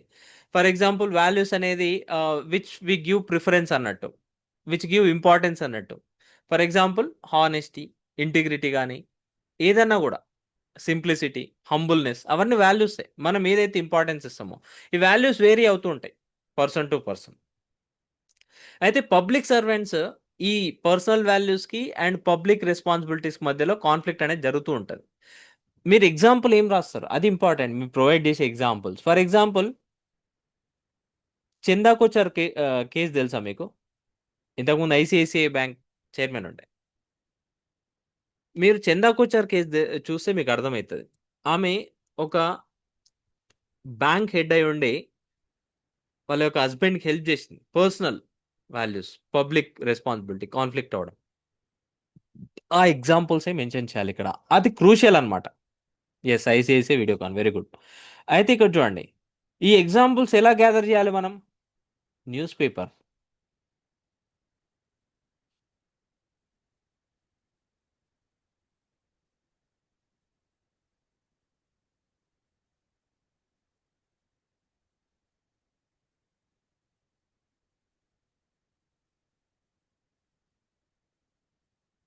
ఎస్ ఎస్, ఈవెన్ ఇక్కడ చూడండి, అంటే ఈ ఎగ్జాంపుల్స్ రాయాలి ఇక్కడ.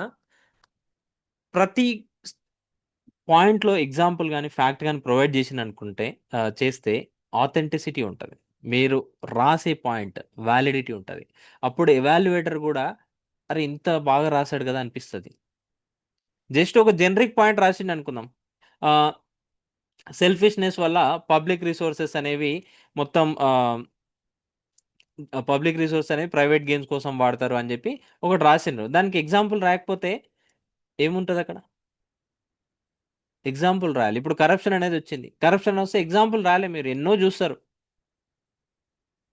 ఎవరినో ఒకరి గురించి ఎగ్జాంపుల్ రాయండి. గాలి జనార్దన్ రెడ్డి కానీ, ఆర్ రీసెంట్గా ఈడీ కేసెస్ జరుగుతున్నాయి, ఆర్ లేకపోతే రీసెంట్గా ఢిల్లీ హైకోర్టు జడ్జ్, రాయండి ఎగ్జాంపుల్స్. అవన్నీ ఎగ్జాంపుల్స్ మెయిన్ అన్నమాట ఇక్కడ. ఎగ్జాంపుల్స్, ఫ్యాక్ట్స్, డేటా, అది క్రూషియల్. అదేంటంటే విత్ ప్రాక్టీసే వస్తుంది. మీ దగ్గర ఉంటుంది ఆ ఇన్ఫర్మేషన్, కానీ ఆ టైంలో రాయాలా లేదా అనేది ఎలా తెలుస్తుంది? విత్ ప్రాక్టీస్ వస్తుంది. ఎస్, ఈవెన్ ఫండమెంటల్ రైట్స్ కూడా రాయొచ్చు ఎగ్జాంపుల్స్గా. ఫండమెంటల్ రైట్స్, సుప్రీంకోర్టు జడ్జిమెంట్స్ రాయొచ్చు. సుప్రీంకోర్టు జడ్జిమెంట్స్ రాయొచ్చు అనమాట.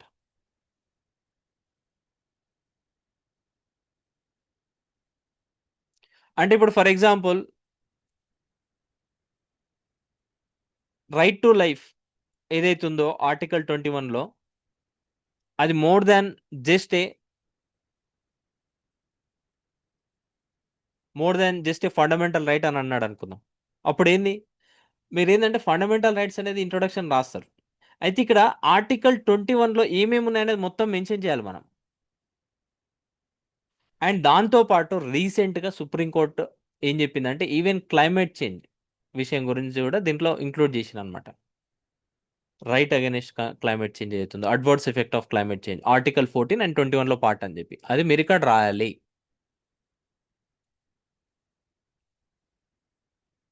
సార్ మీరు బాగా ఎక్స్ప్లెయిన్ చేశారు. ఎస్, గ్రూప్ 2 ఎన్విరాన్మెంట్ తీసుకున్న వాళ్ళకి కూడా తెలుసు. దాంట్లో మనం క్లియర్గా డిస్కస్ చేశాం కదా, ఈవెన్ గ్రూప్ 1లో ఎలా రాయాలనేది కూడా, అండ్ కొన్ని వర్డ్స్ కూడా ఎస్ చెప్పాను మీకు. ఇది అందుకే ఫ్యాక్ట్స్, డేటా, ఎగ్జాంపుల్స్ అనేవి క్రూషియల్. మీరు ఏం చెప్పినా కూడా ఒక ఫ్యాక్ట్తో ప్రజెంట్ చేయండి, ఒక డేటాతో ప్రజెంట్ చేయండి, ఒక ఎగ్జాంపుల్తో ప్రజెంట్ చేయండి. అప్పుడే ఎవాల్యుయేటర్కి అర్థమవుతుంది, అరే వీడు చెప్పింది జెనరిక్గా లేదు, స్పెసిఫిక్గా చెప్తున్నాడని. జీన్ ఎడిటింగ్ గురించి ఒక క్వశ్చన్ వచ్చింది అనుకుందాం. జీన్ ఎడిటింగ్ గురించి మీరు చెప్తారు, జీన్ ఎడిటింగ్ ఎందుకు వాడతారు అంటే జీన్స్ని కొద్దిగా మ్యానిపులేట్ చేయడం, అంటే మ్యూటేషన్ చేయడము. దాన్ని ఏంటంటే రకరకాలుగా మన యొక్క బెనిఫిట్స్ కోసం వాడతాం, అంటే ఫ్యూచర్లో డిసీజెస్ రాకుండా, జెనెటిక్ డిసీజెస్ రాకుండా యూజ్ అవుతుంది అన్నట్టు, ఆర్ లేకపోతే కొన్ని ఇన్క్యూరబుల్ డిసీజెస్ని కూడా క్యూర్ చేయొచ్చు అని చెప్పి కూడా దానికోసం వాడచ్చు అని చెప్పి రాస్తారు ఇంట్రొడక్షన్లో. అయితే జీన్ ఎడిటింగ్ టెక్నాలజీస్ మీరు మెన్షన్ చేయాలి. క్రిస్పో ఆర్ క్యాస్9 అని ఒకటి ఉంటుంది, జీన్ ఎడిటింగ్ టెక్నాలజీ. ఇలాంటివి అన్నమాట మెన్షన్ చేయాలి. అంటే ఇక్కడ ఏంది, ఎగ్జాంపుల్స్, ఫ్యాక్ట్స్, డేటా అనేది మన పాయింట్స్లో చూపించాలి.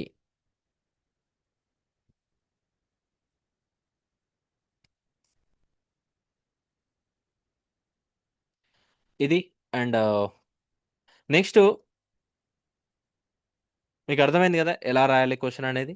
అండ్ డిఫరెంట్ పార్ట్స్ విడగొట్టాలి, స్ట్రక్చర్ మెయింటైన్ చేయాలి, కంటెంట్ ఉండాలి. కంటెంట్లో మెయిన్ ఏంటంటే facts, data, different perspectives, dimensions రాయాలి.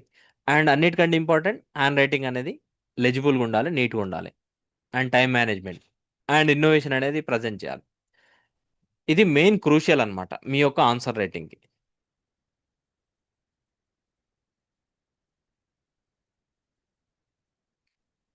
మీ యొక్క ఆన్సర్ రైటింగ్ ఇది క్రూషియల్.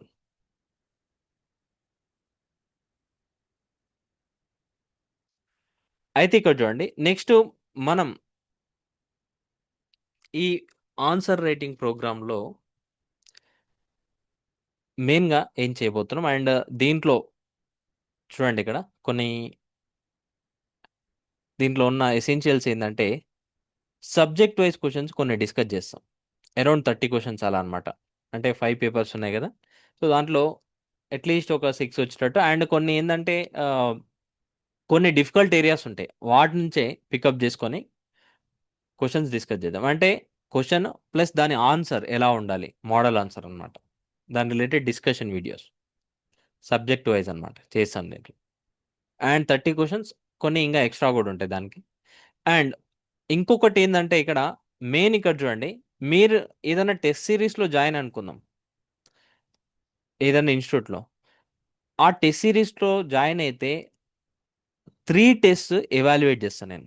అండ్ ఎవాల్యుయేట్ చేసి దీని తగ్గ ఫీడ్బ్యాక్ ఇస్తా. అండ్ మీరు ఎలా రాసిండ్రు అండ్ ఇంకా దాన్ని ఎలా బెటర్గా ఇంప్రూవ్ చేసుకోవాలని ఫీడ్బ్యాక్ అనేది ఇస్తాను మీకు. 3 టెస్ట్ అనేవి మీ చాయిస్, అది ఏదైనా కూడా, ఏ సబ్జెక్ట్ అయినా పర్లేదు.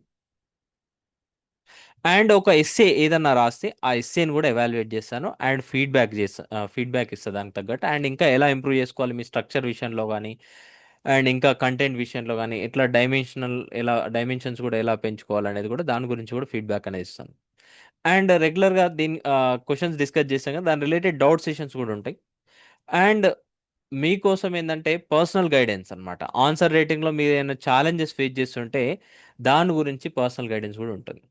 అంటే నేనే మీతో డిస్కస్ చేస్తాను, మీరు ఏదైనా ఆన్సర్ రాస్తే దాని గురించి. అంటే ఈ టెస్ట్ డిస్కస్ చేస్తాం కదా మీరు రాసిన దాన్ని బట్టి, అండ్ ఇంకా ఎలా బెటర్ ప్రిపేర్ అవ్వచ్చు. ఒకవేళ మీరు కంటెంట్ ఏదైనా లేదనుకున్నాము కొన్ని టాపిక్స్లో, దాన్ని ఎలా ఇంకా ఎన్రిచ్ చేసుకోవాలి డిఫరెంట్ సోర్సెస్ నుంచి, అలాంటిది గైడెన్స్ కూడా ప్రొవైడ్ చేస్తాను ఇక్కడ మెయిన్గా ఇది. అండ్ దీనికి ఇంకా యాడ్ ఆన్స్ ఉంటాయి. అంటే మీరు at the end of this program మీరు ఏంటంటే ఆన్సర్ రేటింగ్లో కాన్ఫిడెంట్గా ఉండాలన్నమాట. ఇది మన సైడ్ నుంచి ఎక్స్పెక్ట్ చేయొచ్చు, కానీ మీ సైడ్ నుంచి ఏంది, మీ సైడ్ నుంచి ఒకటే ఇక్కడ రెగ్యులర్ ప్రాక్టీస్. ఈ ప్రాక్టీస్ లేకపోతే మీకు ర్యాంక్ రాదు, ఇది గుర్తుపెట్టుకోండి. అదే మైండ్లో పెట్టుకోండి, రెగ్యులర్ ప్రాక్టీస్ అనేది ఉండాలి. డే 1 నుంచి స్టార్ట్ చేయండి. ఇక్కడ ఈరోజు డిస్కస్ చేసాం, రేపటి నుంచి స్టార్ట్ చేయండి ఆన్సర్ రైటింగ్, లేకపోతే ఈరోజు నుంచి స్టార్ట్ చేయండి.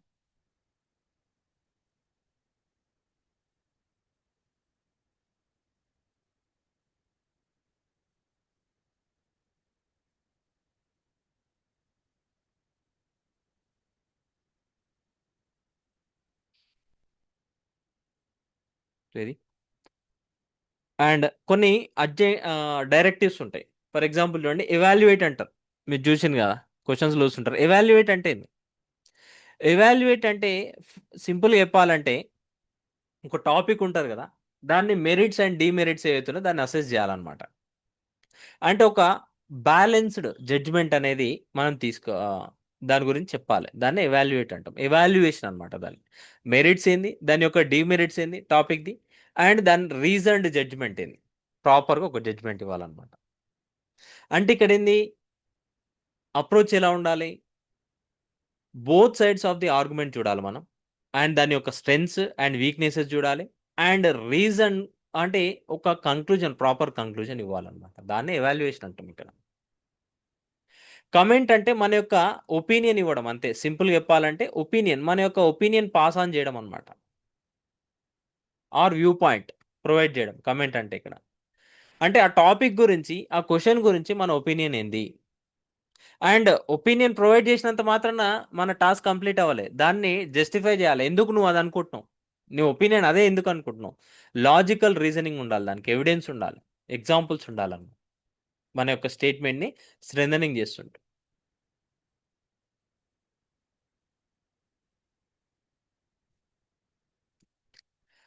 గ్రూప్ 1 ప్యాటర్న్ చేంజ్ అవుతుందా లేదా అనేది అది నోటిఫికేషన్ వస్తాయని తెలీదు. మోస్ట్లీ చేంజ్ అవ్వకపోవచ్చే అని అనుకుంటున్నాం, చూద్దాం. ఒకవేళ చేంజ్ అయినా కూడా డ్రాస్టిక్ చేంజెస్ ఏమి ఉండవు. అంటే నెక్స్ట్ వచ్చే నోటిఫికేషన్ త్వరగా కంప్లీట్ చేయాలంటే వాళ్ళు ప్యాటర్న్ చేంజ్ చేయరు ఎక్కువ. లేదు అంటే ప్యాటర్న్ చేంజ్ చేస్తారు, అదనమాట ఇక్కడ. ఎస్ సార్, యాక్చువల్లీ మనకి నిన్న ఉన్న ఇన్ఫర్మేషన్ ప్రకారంగా ఏంటంటే లైక్ నోటిఫికేషన్స్ అన్నీ కూడా వీళ్ళు as soon as possible complete చేద్దామనే చూస్తున్నారంట. ఈవెన్ ఏపీఎస్సి గ్రూప్ 1 నోటిఫికేషన్ వచ్చినా కానీ అది ఇమీడియట్గానే కంప్లీట్ చేయడానికి ప్లాన్ చేస్తున్నారు. లైక్ 2022లో ఒక నోటిఫికేషన్ వచ్చింది, గౌతమ్ సవాంగ్ గారు ఉన్నప్పుడు 11 monthsలో రికార్డ్ బ్రేకింగ్ 11 monthsలో కంప్లీట్ చేశారు కదిర్. సో ఈసారి కూడా అలానే ప్లాన్ చేస్తున్నారు అనమాట. సో మీరు రిస్క్ తీసుకోకండి. సిలబస్ అనేది మనకి గౌతమ్ సవాంగ్ సార్ ఆ టీం ఉన్నప్పుడు ఒకటి అన్నారు, సబ్జెక్ట్ అంటే మనకి మెయిన్స్లో ఆబ్జెక్టివ్ కూడా ఇంక్లూడ్ చేస్తే బాగుంటుంది అని చెప్పేసి వాళ్ళు అన్నారు. కాకపోతే ఇప్పుడు ఆయన లేరు కదా మనకి చైర్మన్గా. సో ఇప్పుడు కొత్తగా వచ్చిన చైర్మన్ గారు దాన్ని యాక్సెప్ట్ చేస్తారో లేదో అనేది మనకి అంత ఐడియా లేదు. అండ్ మోస్ట్లీ యాక్సెప్ట్ చేయకపోవచ్చు, బికాజ్ నోటిఫికేషన్ త్వరగా కంప్లీట్ చేద్దామని చూస్తున్నారు కాబట్టి. సో లాస్ట్ నోటిఫికేషన్ ప్రకారంగా ప్రిపేర్ అవ్వండి. ఆల్మోస్ట్ సిలబస్ అయితే సేమే ఉంటుంది కదా మీకు. అది మీరు అదే సిలబస్ ప్రిపేర్ అయితే మీకు ఆబ్జెక్టివ్ అంటే ఆబ్జెక్టివ్, డిస్క్రిప్టివ్ అంటే డిస్క్రిప్టివ్లో మీరు మార్చుకోండి అంతే. ఎస్ ఎస్ అంటే మోరార్లెస్ చూడండి, సబ్జెక్ట్స్ మనం ఎప్పుడు చూసినా కూడా సేమే ఉంటుంది. కొద్దిగా చేంజ్ అంటే యాడ్ ఆన్ అవ్వచ్చేమో కానీ, లేకపోతే కొన్ని రిమూవ్ చేయొచ్చు పార్ట్స్, కానీ సేమే ఉంటుంది ఎప్పుడైనా కూడా. ఏ ఎగ్జామ్లో అయినా కూడా, డిస్క్రిప్టివ్ ఎగ్జామ్లో ఆల్మోస్ట్ సేమ్ సిలబస్సే ఉంటాయి ఇవి. కాకపోతే కొన్ని దాంట్లో ఎథిక్స్ ఉండదు, కొన్ని దాంట్లో ఎథిక్స్ అనేది యాడ్ చేస్తారు అనమాట, అంతే. లైక్ ఎగ్జాంపుల్ మీరు గ్రూప్ 2 తీసుకోండి. రీసెంట్గా కంప్లీట్ అయిన గ్రూప్ 2 నోటిఫికేషన్లో ప్రిలిమ్స్లో సొసైటీ ఒకటి యాడ్ చేశారు. సో ఒకటి యాడ్ చేశారు అంటే that will be common for every one కదండి, అందరికీ సేమ్ టైం వస్తుంది. అండ్ మీకు తెలుసో లేదో, ఆల్మోస్ట్ మన 2 స్టేట్స్ మనం చూసుకున్నట్లయితే, మన 2 స్టేట్స్ నుంచి ఏకైక అకాడమీ విఐపిఐఎస్ అకాడమీలో మన వెంకటేష్ సార్ చెప్పిన క్లాసెస్ నుంచే సొసైటీలో మ్యాక్సిమం క్వశ్చన్స్ వచ్చినాయి. దాంట్లో సార్ యొక్క నోట్స్, సార్ యొక్క పీపీటీస్ ఏవైతే ఉన్నాయో ఎక్స్ట్రాడినరీగా ఇచ్చారు. కాబట్టి మన స్టూడెంట్స్కి ఎవరైతే గ్రూప్ 2 ఉన్నారో మీకు తెలుసు కదండి, మీరు ఒకసారి కమెంట్ చేయండి. మోస్ట్ ఆఫ్ ద క్వశ్చన్స్ మన అకాడమీ నుంచి వచ్చినాయండి. సార్ అన్ని కరెంట్ అఫైర్స్ ఇవన్నీ కూడా అప్డేట్ చేసుకొని స్టూడెంట్స్కి చెప్పడం వల్ల అలా వచ్చింది. కొంతమంది ఏంటంటే బయట ఏదో అంటే ఓపెన్గా చెప్తున్నానండి, బయట మార్కెట్ ఎలా అయిపోయిందంటే ఆ, ఇప్పుడు ఒక ఒక ఫర్ ఎగ్జాంపుల్ ఏదైనా సబ్జెక్ట్ యాడ్ చేశారనుకోండి, ఇమీడియట్గా దాన్ని మనం దాని నుంచి డబ్బులు సంపాదించుకోవాలని ఏం చేస్తున్నారంటే ఇమీడియట్గా బుక్స్ రిలీజ్ చేస్తున్నారు. అలా ఇమీడియట్గా బుక్స్ రిలీజ్ చేయడం వల్ల డిసడ్వాంటేజ్ ఏంటి అంటే వాళ్ళు ప్రూఫ్ రీడింగ్లు చేయట్లేదు. స్టూడెంట్స్ ఏంటి, అరే దీనికి సంబంధించిన బుక్ వచ్చేసింది కదా, ఇమీడియట్గా కొనుక్కుందాం చదువుకుందాం అని చెప్పేసి అలా కొన్ని బుక్స్ రిలీజ్ అయినాయి. యూ డోంట్ ఈవెన్ బిలీవ్, ఒక్క క్వశ్చన్ కూడా రాలే ఆ బుక్స్ నుంచి. So never go for new books, ఓకేనా. ఎవరు చెప్తున్నారు క్లాసెస్, లేకపోతే ఆ నోట్స్ యొక్క అథెంటిసిటీ ఎంతవరకు ఉందని చెప్పేసి మీరు ఐడెంటిఫై చేసుకున్న తర్వాత పర్చేజ్ చేయండి. ఏదో కొత్త బుక్ వచ్చేసింది కదా పర్చేజ్ చేద్దామని చెప్పేసి అంటే అక్కడ మీ యొక్క వాల్యుబుల్ టైం మీరు వేస్ట్ చేసుకుంటున్నారు. ఇప్పుడు అదే valuable time for example society చదవకపోయినా కానీ మీరు వేరే సబ్జెక్ట్స్ మీద మీరు ఆ టైం పెట్టుకుంటే మీరు ఈజీ క్లియర్ చేసేవాళ్ళు prelims. So it all depends on your అంటే మీ డెసిషన్ మీద ఉంటుందండి ఇదంతా కూడా. సో డోంట్ అంటే బ్లైండ్గా దేని నమ్మకండి, చూసేదాన్ని. Yes sir, continue, sorry. Yes yes Ashok sir చెప్పినట్టు చూడండి ఇక్కడ అంటే మార్కెట్లో ఎన్నో బుక్స్ వస్తాయి, అవన్నీ కొనాలని చూడకండి ఎప్పుడైనా కూడా. అండ్ ఏదన్నా కొనాలనుకుంటే మీరు ఫస్ట్ వెరిఫై చేసుకోండి ఆ బుక్ అనేది, అండ్ ఆ బుక్లో ఇన్ఫర్మేషన్ అనేది ఎలా ఉంది, అండ్ రీసెంట్ ట్రెండ్స్ తగ్గట్టు ఉందా లేదా అనేది చూసుకోండి మెయిన్ అక్కడ. అది చాలా ఇంపార్టెంట్, ఎందుకంటే ఎగ్జామ్ ప్యాటర్న్ చేంజ్ అవుతుంది. ఎస్, ఇక్కడ కదీర్ అంటున్నారు చూడండి, ఆల్రెడీ ఆయన చదివినట్టున్నారు. ఎస్ సార్, విన్నర్స్ బుక్స్ నుంచి ఈవెన్ 2 క్వశ్చన్స్ కూడా రాలేదు అని చెప్పేసి అంటున్నారు.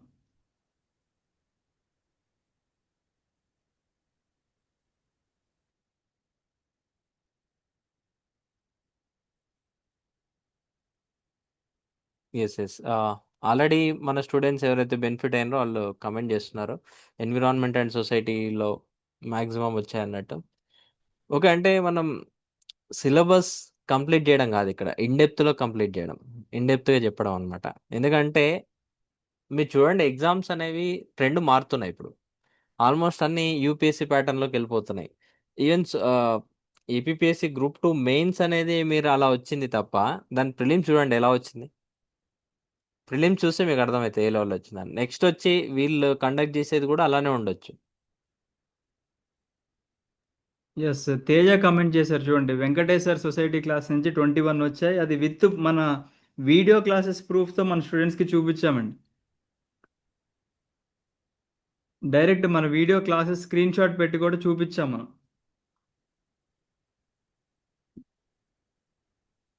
Yes, in continuation with last direct ఇక్కడ చూడండి అనలైజ్ అంటే ఇప్పుడు మెయిన్గా మనకు 3 ఎక్కువ కనబడతాయి ఈ డైరెక్టివ్స్లో. ఒకటి ఎవాల్యుయేట్ అని, అనలైజ్ అని, కమెంట్ అని, నెక్స్ట్ డిస్కస్ అని. ఇవే ఎక్కువ మెయిన్గా కనబడేది, ఇవి నేర్చుకుంటే సరిపోద్ది. అయితే ఇక్కడ అనలైజ్ అంటేనే అంటే ఒక క్వశ్చన్ ఏదైతే ఇస్తే అనలైజ్ ఇచ్చినప్పుడు జనరల్గా ఏదైతే ఉంటే చాలా డెప్త్లో ఉంటుంది అనమాట క్వశ్చన్ అనేది. అనలైజ్ ఇచ్చినప్పుడు to break down the topic into కాంపోనెంట్స్గా విడగొట్టాలి, అండ్ ఈచ్ పార్ట్ని ఎగ్జామైన్ చేయాలన్నమాట. అండ్ దాని యొక్క సిగ్నిఫికెన్స్ ఏంది, స్ట్రెంగ్స్ ఏంది, వీక్నెస్ అనేది అసెస్ చేయాలి. అంటే దాన్ని బట్టి మళ్ళీ ఒక జడ్జ్మెంట్ పాస్ చేయాలి, కంక్లూజన్ అనమాట. అంటే start with a concise introduction to the topic, analyse its various aspects or components in detail అనమాట. అంటే ఒక ఇంట్రొడక్షన్ అనేది స్టార్ట్ చేయాలి, కన్సైజ్ ఇంట్రొడక్షన్ ఏదైనా కూడా, అది మన చాయిస్, ఇది డెఫినేషన్ కానీ ఏదైనా ఉండొచ్చు. అండ్ వేరియస్ ఆస్పెక్ట్స్ ఏవైతున్నాయో, కాంపోనెంట్స్ ఏవైతున్నాయో వాటిని అనలైజ్ చేయాలన్నమాట, positive and negative dimensions. And next ఎప్పుడైనా గుర్తుపెట్టుకోండి, క్రిటికల్లీ అని ఇచ్చిండి అనుకుందాం, మీరు ఇవి చూస్తుంటారు, క్వశ్చన్లో మీకు క్రిటికల్లీ అని కనబడింది అనుకోండి, పాజిటివ్ అండ్ నెగిటివ్ 2 రాయాలి, ఇది కంపల్సరీ. ఒకవేళ లేకపోతే ప్రాబ్లం లేదు, కానీ ఉంది అంటే క్రిటికల్లీ ఎవాల్యుయేట్, క్రిటికల్లీ అనలైజ్ అని అంటే పాజిటివ్ రాయాలి, నెగిటివ్ రాయాలి. ఇది చాలా ఇంపార్టెంట్. ఎందుకంటే ఇప్పుడు ఓన్లీ పాజిటివ్ రాసి వస్తే మీరు హాఫ్ క్వశ్చన్ అడ్రస్ చేసినట్టు. 2 రాయాలి ఇక్కడ, ఇది గుర్తుపెట్టుకోండి. అండ్ క్రిటిక్ ద ఎవిడెన్స్ ఏదైతుందో దానికి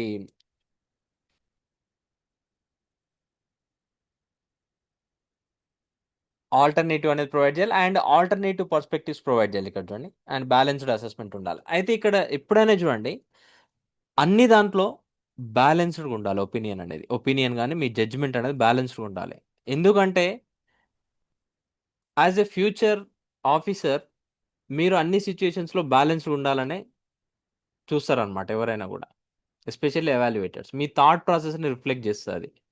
జస్ట్ మనం పాజిటివ్ నెగిటివ్స్ రాసేసి అండ్ నెగిటివ్ వేలోనే ఎక్కువ రాసినాం అనుకుందాం కంక్లూజన్ అనేది, అప్పుడు బ్యాలెన్స్ ఉండదు. 2 అంటే పాజిటివ్స్ ఉన్నాయి, నెగిటివ్స్ ఉన్నాయి. అయితే మనం ఏం రాయొచ్చు బ్యాలెన్స్డ్ అంటే, ఒక ఏదైనా స్కీమ్ గురించి ఇచ్చాను, ఏదైనా స్కీమ్లో పాజిటివ్స్ ఉంటాయి, నెగిటివ్స్ ఉంటాయి. అయితే though there are negatives, we can amend the present scheme and incorporate the few suggestions suggested by an expert group అని చెప్పి రాయొచ్చు అనమాట. అంటే బ్యాలెన్స్ ఉండేటట్టు చూసుకోండి ఇక్కడ, ఇది చాలా ఇంపార్టెంట్.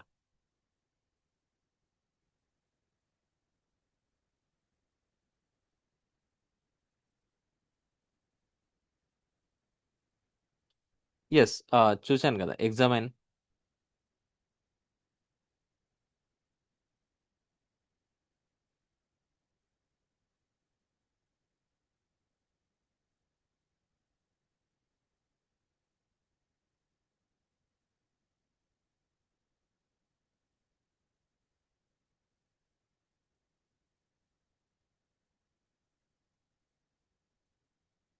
అండ్ ఇంకొకటి ఏంది, డిస్కస్ అని అంటాడు. డిస్కస్ అంటే బోత్ పాజిటివ్స్ నెగిటివ్స్ రాయాలన్నమాట. అండ్ డిస్కస్లో ఏంది, ఆర్గ్యుమెంట్స్ ప్రజెంట్ చేయాలి మనం both side of the topic. And దాని తర్వాత ఒక బ్యాలెన్స్డ్ పర్స్పెక్టివ్స్ అనేది చెప్పాలన్నమాట. అండ్ డిస్కస్ చేసేటప్పుడు మనం ఏం చెప్పినా కూడా దాంతో ఫ్యాక్ట్స్ కానీ ఎవిడెన్స్ అనేది ప్రజెంట్ చేయాలి.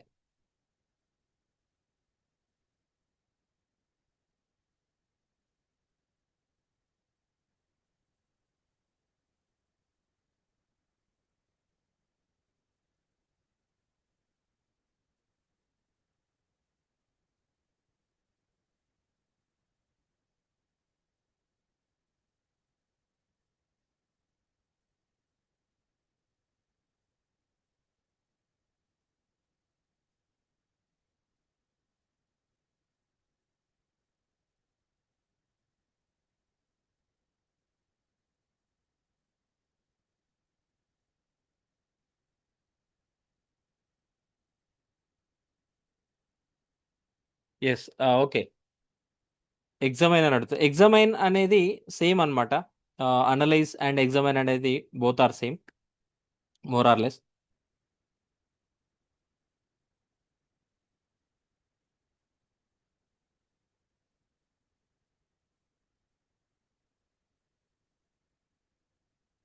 Yes, okay. ఇక్కడ చూడండి, డిస్కస్ అన్నప్పుడు ఇందాక చెప్పాను, డిస్కస్ అంటే ఆర్గ్యుమెంట్స్ ప్రజెంట్ చేయాలి, బోత్ పాజిటివ్ అండ్ నెగిటివ్. అంటే ఏదన్నా టాపిక్ని డిస్కస్ చేసేటప్పుడు పాజిటివ్ అండ్ నెగిటివ్ ఆర్గ్యుమెంట్స్ని ప్రజెంట్ చేయాలి. అండ్ ఈ ప్రజెంట్ చేసేటప్పుడు ఫ్యాక్ట్స్ అనేవి ఉండాలి, వాటికి డేటా అనేది ఉండాలి, ఎవిడెన్స్ అనేది ఉండాలన్నమాట.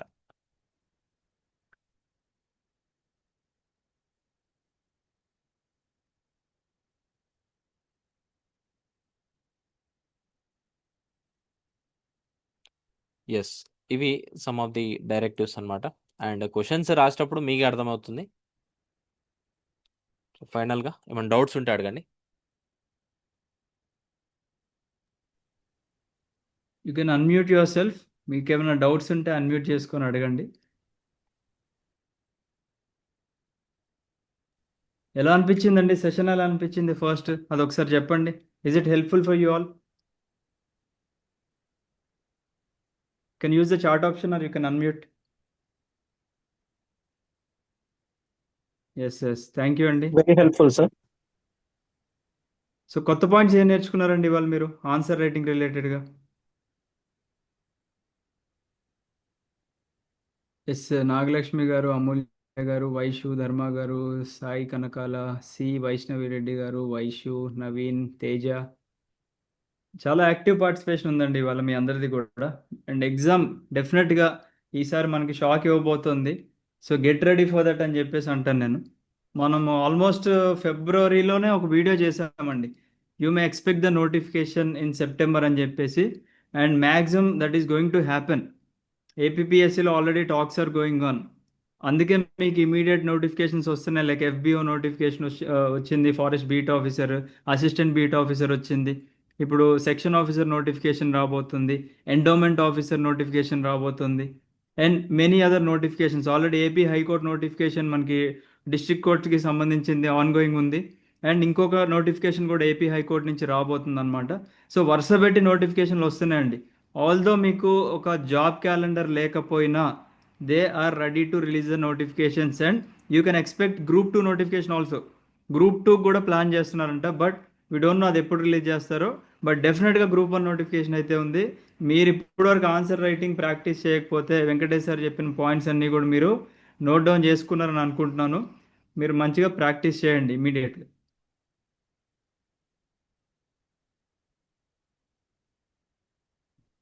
ఎస్, సార్ మెన్షన్ చేసినట్టు ఇక్కడ ఏంటంటే నోటిఫికేషన్ కోసం వెయిట్ చేయొద్దు. ఎప్పుడైనా కూడా మన ప్రిపరేషన్ అనేది ఉండాలి. ఆ ప్రిపరేషన్ అనేది ఎలా ఉండాలంటే ఇప్పుడు ఎగ్జామ్ పెట్టినా కూడా మీరు రెడీ ఉండేటట్టు. అంటే ఎప్పుడు వస్తుంది అనేది మనం స్పెక్యులేషన్స్ మాత్రమే ఉండొచ్చు, కానీ డెఫినెట్లీ వస్తుంది. ఎందుకంటే వాళ్ళైనా కూడా నెక్స్ట్ ఓట్స్కి వెళ్ళేటప్పుడు ఉండాలి కదా చెప్పుకోవడానికి, అందుకోసం వేస్తారు. ఆబ్వియస్లీ ఇయర్ అయితే పక్కా వస్తుంది నోటిఫికేషన్, కానీ మీరు రెడీగా ఉన్నారా లేదా అని మీరు చూసుకోండి. ఎందుకంటే మీరు చూడండి, మీ కాంపిటీటర్స్ ఎవరు ఇక్కడ అది చూడండి ఫస్ట్. మీ కాంపిటీటర్స్ ఎవరు ఇక్కడ? మెయిన్గా సివిల్ సర్వీసెస్ ప్రిపేర్ అయ్యే వాళ్ళు. ఆల్రెడీ యూపీఎస్సీ రాసిన వాళ్ళు, ఇంటర్వ్యూకి వెళ్ళిన వాళ్ళు ఉంటారు అనమాట. వాళ్ళతో మీరు కంపీట్ అవ్వాలి. మళ్ళీ భయపడకండి. ఇంకోటి ఏంటంటే వాళ్ళతో మేము కంపీట్ అవ్వగలమా అనుకోకండి. కంపీట్ అవ్వచ్చు. ఏంటంటే ప్రాక్టీస్ చేయండి అంతే.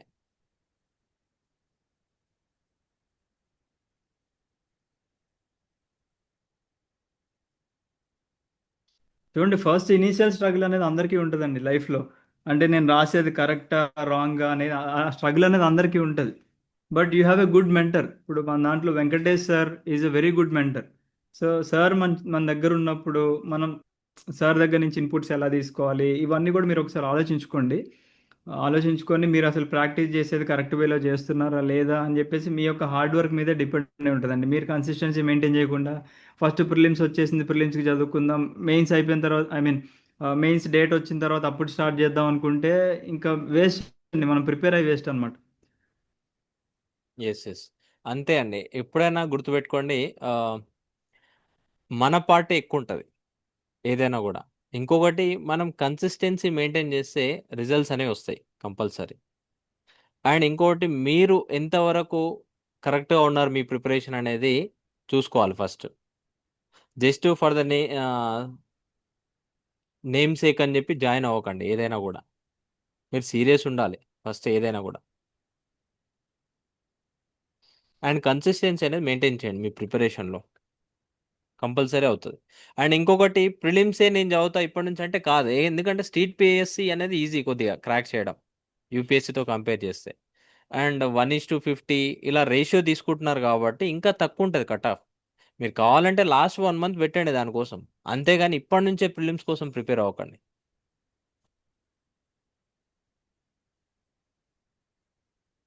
ఎస్, ఇంకొకటి ఏదో అడిగారు క్వశ్చన్లో ఏం రాయకూడదని చెప్పి.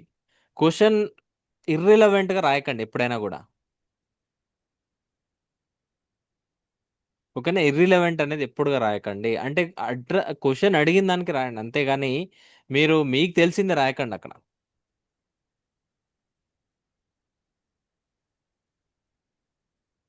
ఇప్పుడు measures taken by government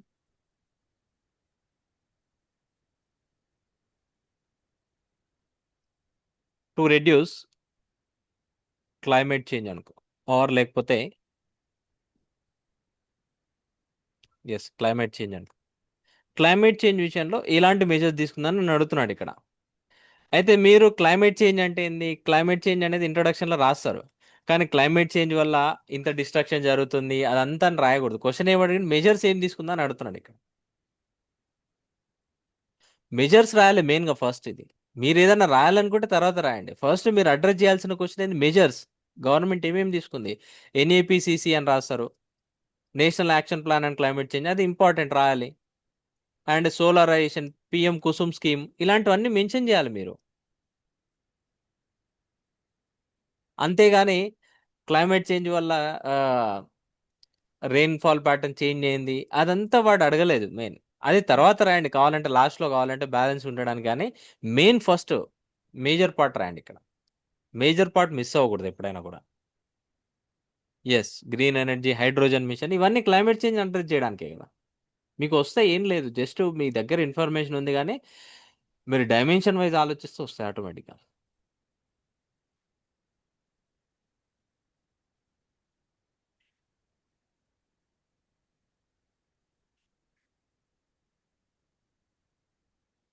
yes, failure of ఇంప్లిమెంటేషన్లో కొన్ని రాయొచ్చు. గవర్నమెంట్కి అగెనిస్ట్గా రాస్తే మార్కులు ఇవ్వడానికి లేదు. మరీ టూ మచ్ క్రిటిసిజం పనికిరాదు ఎప్పుడైనా కూడా. టూ మచ్ క్రిటిసైజ్ చేయకూడదు. గవర్నమెంట్ ఫెయిల్యూర్ ఉంటే జస్ట్ ఏదైనా మెన్షన్ చేసి దానికి ఎగ్జాంపుల్ రాయండి అంతే. ఇప్పుడు for example public distribution system ఉంది, ఈ పీడిఎస్ విషయంలో లీకేజెస్ ఉన్నాయని చెప్పండి. లీకేజెస్ ఉంటే ఏదైనా డేటా ఉందనుకుందాం, అంటే ఏదైనా రీసెంట్గా ఏదైనా రిపోర్ట్ చెప్పింది అనుకుందాం, అది మెన్షన్ చేయండి. కాషియస్గా ఉండాలి, క్రిటిసైజ్ చేసేటప్పుడు కాషియస్గా ఉండాలి అంతే. రాయొచ్చు కానీ కాషియస్గా ఉండాలి.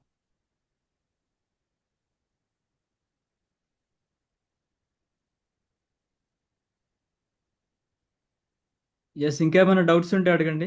బికాజ్ సెషన్ ఇప్పటికే అందరూ నాకు తెలిసి లంచ్ టైంకి రెడీగా ఉండి ఉంటారు.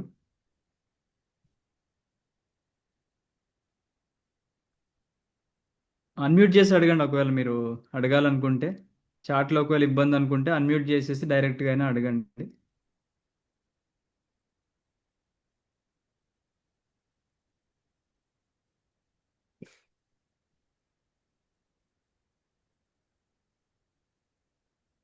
ఎస్ మీకు ఎలాంటి డౌట్స్ లేవంటే మనం సెషన్ ఎండ్ చేయొచ్చు. ఐ హోప్ మీకున్న డౌట్స్ అనేవి క్లియర్ చేసిన అనుకుంటున్నాను. కానీ ప్రాక్టీస్ అనేది స్టార్ట్ చేయండి ఇప్పటి నుంచి, ఆన్సర్ రైటింగ్ ప్రాక్టీస్ అనేది. Sir good afternoon sir. Yes sir last time group 2లో క్లాసులు గట్రా చెప్పినప్పుడు మీరు ఒక్కొక్క సెంటెన్సెస్ ఎన్విరాన్మెంట్లో కొన్ని ఈ వర్డ్ ఖచ్చితంగా పడితే మీకు హైలైట్ అవుతారు దీనికి సంబంధించి అని చెప్పి ఇప్పుడు కొన్ని యాక్షన్స్ ఇప్పుడు క్యాపిటల్ యాక్షన్ ఏదో ఒకసారి ఎన్విరాన్మెంట్లో అవునవును, కీవర్డ్స్ అని. కీవర్డ్స్ ఈ కీవర్డ్ అనేది మీకు పడిందంటే వాళ్ళ సెంటెన్స్ క్లియర్ గా అర్థం అవుద్ది. అవును దాని బేసిస్ మీకు మార్కులు బాగా పడతాయి అని చెప్పేసి చెప్పారు. అవునవును అవును సార్. అవి కొన్ని నేను చదివేటప్పుడు ఇప్పటికి గ్రూప్ 1 ప్రిపేర్ అయ్యేటప్పుడు అలాంటి కొన్ని వర్డ్స్ ఉంటాయి. అవి హైలైట్ చేసుకుని పక్కన రాసుకుంటున్నాం సార్. అవి ప్రెజెంట్ చేస్తే కొంచెం మార్క్స్ పడతాయని మీరు అన్నారు. ఎస్ డెఫినెట్లీ అలాంటివి నోట్ చేసుకోవాలన్నమాట. అలాంటివి నోట్ చేసుకోండి. మీరు రాసేటప్పుడు ఏంటంటే అండర్లైన్ చేయొద్దు కాబట్టి క్యాపిటల్లో రాయండి. Okay sir. ఎస్ అట్లా రాయండి. లైక్ కొద్దిగా క్లియర్గా విజిబుల్గా ఉంటుంది, అంతే, సింపుల్. అండ్ ఇంకా ఏదైనా ప్లాన్ చెప్పినప్పుడు అది జస్ట్ మీరు దాన్ని పాస్ట్ తో పాటు ప్రెసెంట్ గవర్నమెంట్ తీసుకున్న ఇనిషియేటివ్స్ ఏమున్నాయి దాన్ని కూడా కొంచెం అటాచ్ చేస్తే ఎగ్జాక్ట్ మీనింగ్ వాడికి ఎవాల్యుయేటర్ కి అర్థం అవుతుంది అని కూడా చెప్పారు. అదే రీసెంట్ గా ఓన్లీ మెన్షన్ చేయడం కాకుండా దానికి సంబంధించి గవర్నమెంట్ ఎటువంటి ఇనిషియేటివ్ తీసుకుంది, అది ఎంతవరకు వెళ్ళింది, అది సక్సెస్ అని అలాంటి ఒకవేళ క్వశ్చన్ అడిగితే అలా ఎక్స్ప్లెయిన్ చేయమని చెప్పారు. ఎస్ అవునవును. Thank you sir. అంటే ఏదైనా కూడా క్వశ్చన్ని అడ్రస్ చేసేటట్టు ఉండాలి మనం ఏం రాసినా కూడా. అంతేగాని చెప్పినాను కదా ఇందాక, మనకు తెలిసిన ఇన్ఫర్మేషన్ అంతా రాయకూడదు. క్వశ్చన్ ఏం అడిగినా అది అడ్రస్ చేయండి. మీరు ఏదైనా యాడ్ ఆన్ చేయాలనుకుంటే తర్వాత యాడ్ ఆన్ చేయండి. ఈవెన్ ఈ విషయంలో కూడా, క్లైమేట్ చేంజ్ విషయంలో ఫస్ట్ మీరు రాద్దాం అనుకుంటున్నారు what are the causes for climate change అని చెప్పి, రైట్ సైడ్లో ఒక చిన్న బాక్స్ పెట్టి ఇక్కడ చిన్న అబెండ్ స్మోక్ మోడల్ ఇట్లా మెన్షన్ చేయండి. దాని తర్వాత మెయిన్ పార్ట్ అనేది అడ్రస్ చేయండి. అంతే, మెయిన్ పార్ట్ని డైవర్ట్ అవ్వకూడదు మెయిన్ పార్ట్ నుంచి ఏమైతే అడిగిండో. Right sir. ఎస్ ఇంకేమైనా డౌట్స్ ఉన్నాయి ఎవరికైనా? Sir good afternoon sir. Yes good afternoon. Sir ఇందాక స్టార్టింగ్ లో మీరు చెప్పినట్టు ఇండస్ వ్యాలీ ఆరిజిన్ అని అది చెప్పారు కదా సార్. ఇప్పుడు మనం పాయింట్ వైజ్ గా క్వశ్చన్స్ ఆన్సరింగ్ ఇవ్వమని చెప్పారు. సో ఇప్పుడు ఎస్ మన ఆరిజిన్ అయినా అక్కడ ఎక్స్పెన్షన్ అయినా మనం డిఫైన్ చేస్తున్నప్పుడు క్యాపిటల్ లెటర్స్ అలా రాయమని చెప్పారు కదా సార్. అది మనము ఒక అండర్లైన్ కూడా ఉండకూడదా సార్? అది మనం ఉండొద్దు, హైలైట్ చేయొద్దని చెప్పారు, అందుకే కదా, అందుకే క్యాపిటల్ లెటర్స్ రాయమని చెప్తున్నాను. Okay sir. అంటే కొంచెం ఇది మెయిన్ అని మనం ఏమి అక్కడ డిఫైన్ చేయడానికి అలా ఉండదా సార్? ఆహా లేదు, యాక్చువల్గా వాళ్ళు ఇచ్చారు కాబట్టి మనం ఫాలో అవడం బెటర్, ఎందుకైనా మంచిది. మళ్ళీ ఎందుకంటే మార్క్స్ తగ్గించొద్దని చెప్పి. Okay sir. ఇంకోటి మీరు రాద్దాం అనుకుంటే ఆరిజిన్ అని రాయండి, దాని కింద హెడింగ్ ఇట్లా రాసి కింద రాసుకుంటూ వెళ్ళండి అంతే. ఎందుకు హైలైట్ చేయడం అనవసరంగా, మీ మార్క్స్ తగ్గించుకోకుండా ఉండొద్దని. ఇలాంటి చిన్న చిన్న మిస్టేక్స్ వల్ల మనం రాసింది ఇన్వాలిడ్ అవ్వకుండా చూసుకోవాలి. Okay sir. Thank you sir. Yeah, అదే మీరు యూపీఎస్సీ రాసినా టీఎస్పీఎస్సీ రాసినా ఈ ప్రాబ్లం ఉండదు. మీరు మంచిగా ఏదన్నా చేసుకోవచ్చు. నీట్గా ఇది బ్లూలో రాసి ఇక్కడ బ్లాక్లో రాయొచ్చు, ఆర్ బ్లాక్లో రాసి బ్లూలో రాయొచ్చు, అలాంటివన్నీ అలౌడ్ అనమాట. ఇన్నోవేషన్కి స్కోప్ ఎక్కువ ఉంటుంది యూపీఎస్సీలో అండ్ తెలంగాణలో కూడా. ఇంకేమైనా డౌట్స్ ఉన్నాయి ఎవరికన్నా? Sir good afternoon sir. Yes good afternoon.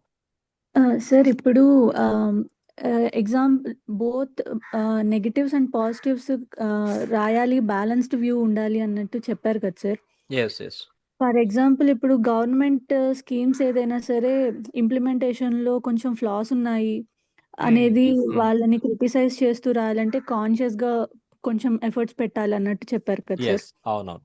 For example ఇప్పుడు ఏదైనా ఒక స్కీమ్ని మన వాళ్ళు గవర్నమెంట్ ఇంట్రడ్యూస్ చేసిన అడ్మినిస్ట్రేషన్లో అది ప్రాపర్గా అవ్వలేదు, బట్ వేరే స్టేట్లో ఇదే స్కీమ్ లేదు ఫర్ ఎగ్జాంపుల్ అడ్మినిస్ట్రేషన్ ఇలా బాగుంది అని కంపేర్ చేస్తూ ఆ పాయింట్స్ పెట్టి ఇది ఇక్కడ చేస్తే ఇంకా మంచిగా ఎఫర్ట్స్ పెడితే మంచి రిజల్ట్స్ వస్తాయి అన్నట్లు కంపారిజన్స్ తో ఏమన్నా పెట్టొచ్చా సార్? పెట్టొచ్చు మెన్షన్ చేయొచ్చు. ఇప్పుడు ఫర్ ఎగ్జాంపుల్ మీరు చూడండి, ఇందాక ఒకటి చెప్పాను మీకు పీడిఎస్ అనేది. సార్ ఈ పబ్లిక్ డిస్ట్రిబ్యూషన్ సిస్టంలో కంప్యూటరైజ్ చేసిండ్రు చాలా వరకు స్టేట్స్లో. సార్ అది మీరు ఒకవేళ లేకపోతే పర్టికులర్ స్టేట్లో లేకపోతే ఇప్పుడు ఈ మోడల్ అనేది మనం ఇంప్లిమెంట్ చేయొచ్చు. ఛత్తీస్గఢ్లో ఫాలో అవుతున్నారు, తెలంగాణలో ఫాలో అవుతున్నారు అని చెప్పి మనం మెన్షన్ చేయొచ్చు సార్ అన్నమాట. ఆ కంపారిజన్ ఎందుకంటే యాప్ట్ ఎగ్జాంపుల్ అది మీరు చెప్పేదానికి. Even Mahatma Gandhi national rural employment guarantee scheme ఉంది కదా, దీంట్లో సార్ కూడా మనం ఫ్లాస్ ఉన్నాయి. ఇప్పుడు ఇంప్లిమెంటేషన్లో ఫ్లాస్ ఉండొచ్చు. ఏమవుతుందంటే ఇప్పుడు మస్టర్ రోల్ అని ఉంటుంది. మస్టర్ రోల్ అంటే మీకు తెలిసే ఉంటుంది, వర్క్ ఎవరెవరైతే అసైన్ చేసిండ్రో వాళ్ళని ప్రిపేర్ చేసే రోల్ అనమాట. ఇది ఎవరెవరికి అసైన్ చేసిండ్రో ఎలిజిబుల్ బెనిఫిషరీస్ అనమాట. ఆ మస్టర్ రోల్ బెనిఫిషరీస్లో ఏం జరుగుతుంది, ఇక్కడ కరప్షన్ జరుగుతుంది. సార్ అలాంటిది జరగకుండా మనం ఏంటంటే కంప్యూటరైజ్ చేయడం ఎండ్ టు ఎండ్ అన్నమాట. అంటే ప్రాపర్గా ట్రాన్స్పరెన్సీ మెయింటైన్ చేస్తూ అండ్ కరప్షన్కి దారి లేకుండా చూసుకోవడం అనమాట. అది మెన్షన్ చేయొచ్చు, క్రిటిసైజ్ చేయొచ్చు ఆ విషయంలో.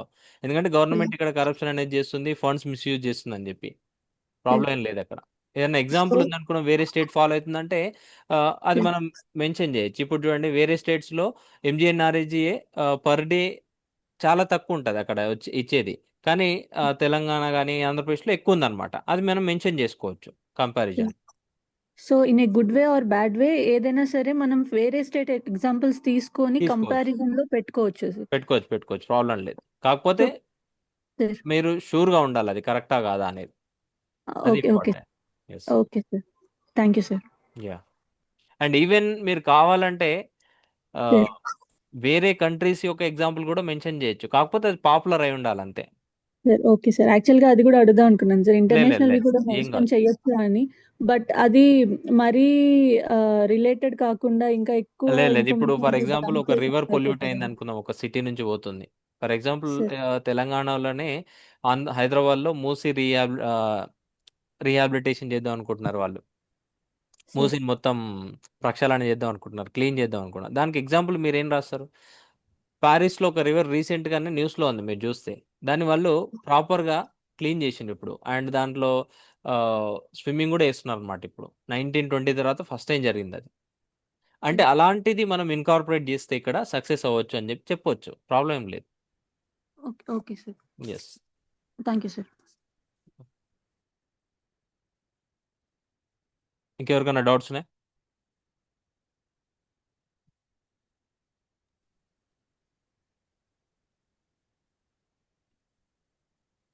ఎస్, ఇంకేమైనా డౌట్స్ ఉంటే అడగండి. లాస్ట్ ఇంకొక 2 to 3 minutes వైండప్ చేద్దాం ఇంకా సెషన్.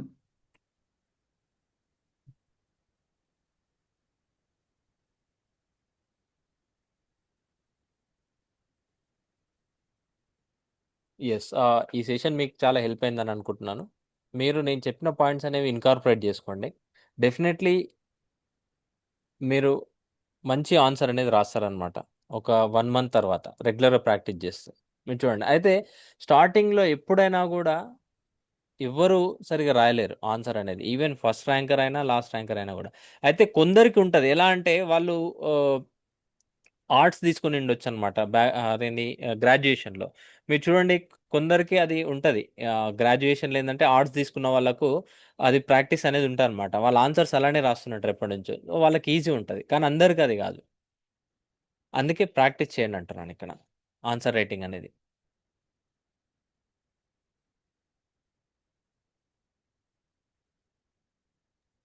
సో ఇంకేమైనా డౌట్స్ ఉంటే మీరు మన అకాడమీ నెంబర్ ఉంది కదండి, 8985237565 నెంబర్కి మీరు వాట్సాప్లో మెసేజ్ చేయండి.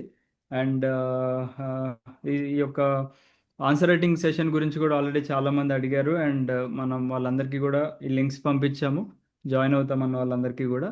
సో మేము అనౌన్స్ చేస్తామండి, అఫీషియల్ డేట్ అనౌన్స్ చేస్తాము వెరీ సూన్. సో ఫస్ట్ ఒక అవేర్నెస్ సెషన్ క్రియేట్ చేయాలని చెప్పేసి సెషన్ మనం క్రియేట్ చేశాము. అండ్ వెంకటేష్ సార్కి స్పెషల్ థ్యాంక్స్ అండి. ఎందుకంటే మనము మన స్టూడెంట్స్కి ఏం కావాలన్నా కానీ సార్ ఎప్పుడు కూడా నో అనుకోకుండా ఇమీడియట్గా చేసేద్దామని అంటారు. ఎప్పుడు నో చెప్పిన సందర్భాలు లేవు. సార్ ఇట్లా ఏపీఎస్సి గ్రూప్ 1 రాబోతుంది, ఆన్సర్ రైటింగ్ వాళ్ళకి ఇబ్బంది అవుతుంది అనగానే ఇమీడియట్గా సెషన్ ప్లాన్ చేసుకున్నాం అనమాట. సో అలా లైక్ విఐపి అంటే ఒక ఫ్యామిలీ లాగా మీతో పాటు అలా ట్రావెల్ చేసుకుంటూ వస్తున్నాం మేము కూడా. లైక్ ఫ్యామిలీ అంటే అందరికీ మనకి ఎటువంటి ఇబ్బందులు ఉన్నా కానీ మనం అన్నీ పాలు పంచుకోవాలి కదండి. So that is the only reason అనమాట. Thank you Ashok sir, and thank you everyone for joining this session, and I hope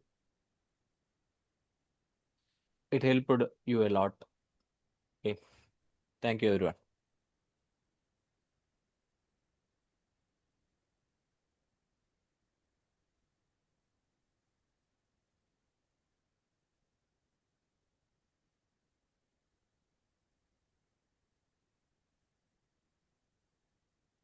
yes అండి, thank you everyone. Have a great Sunday. ఇవన్నీ కూడా ఇన్పుట్స్ తీసుకొని ప్రాపర్గా మీరు ఆన్సర్స్ ప్రాక్టీస్ చేసుకోండి. Have a great day.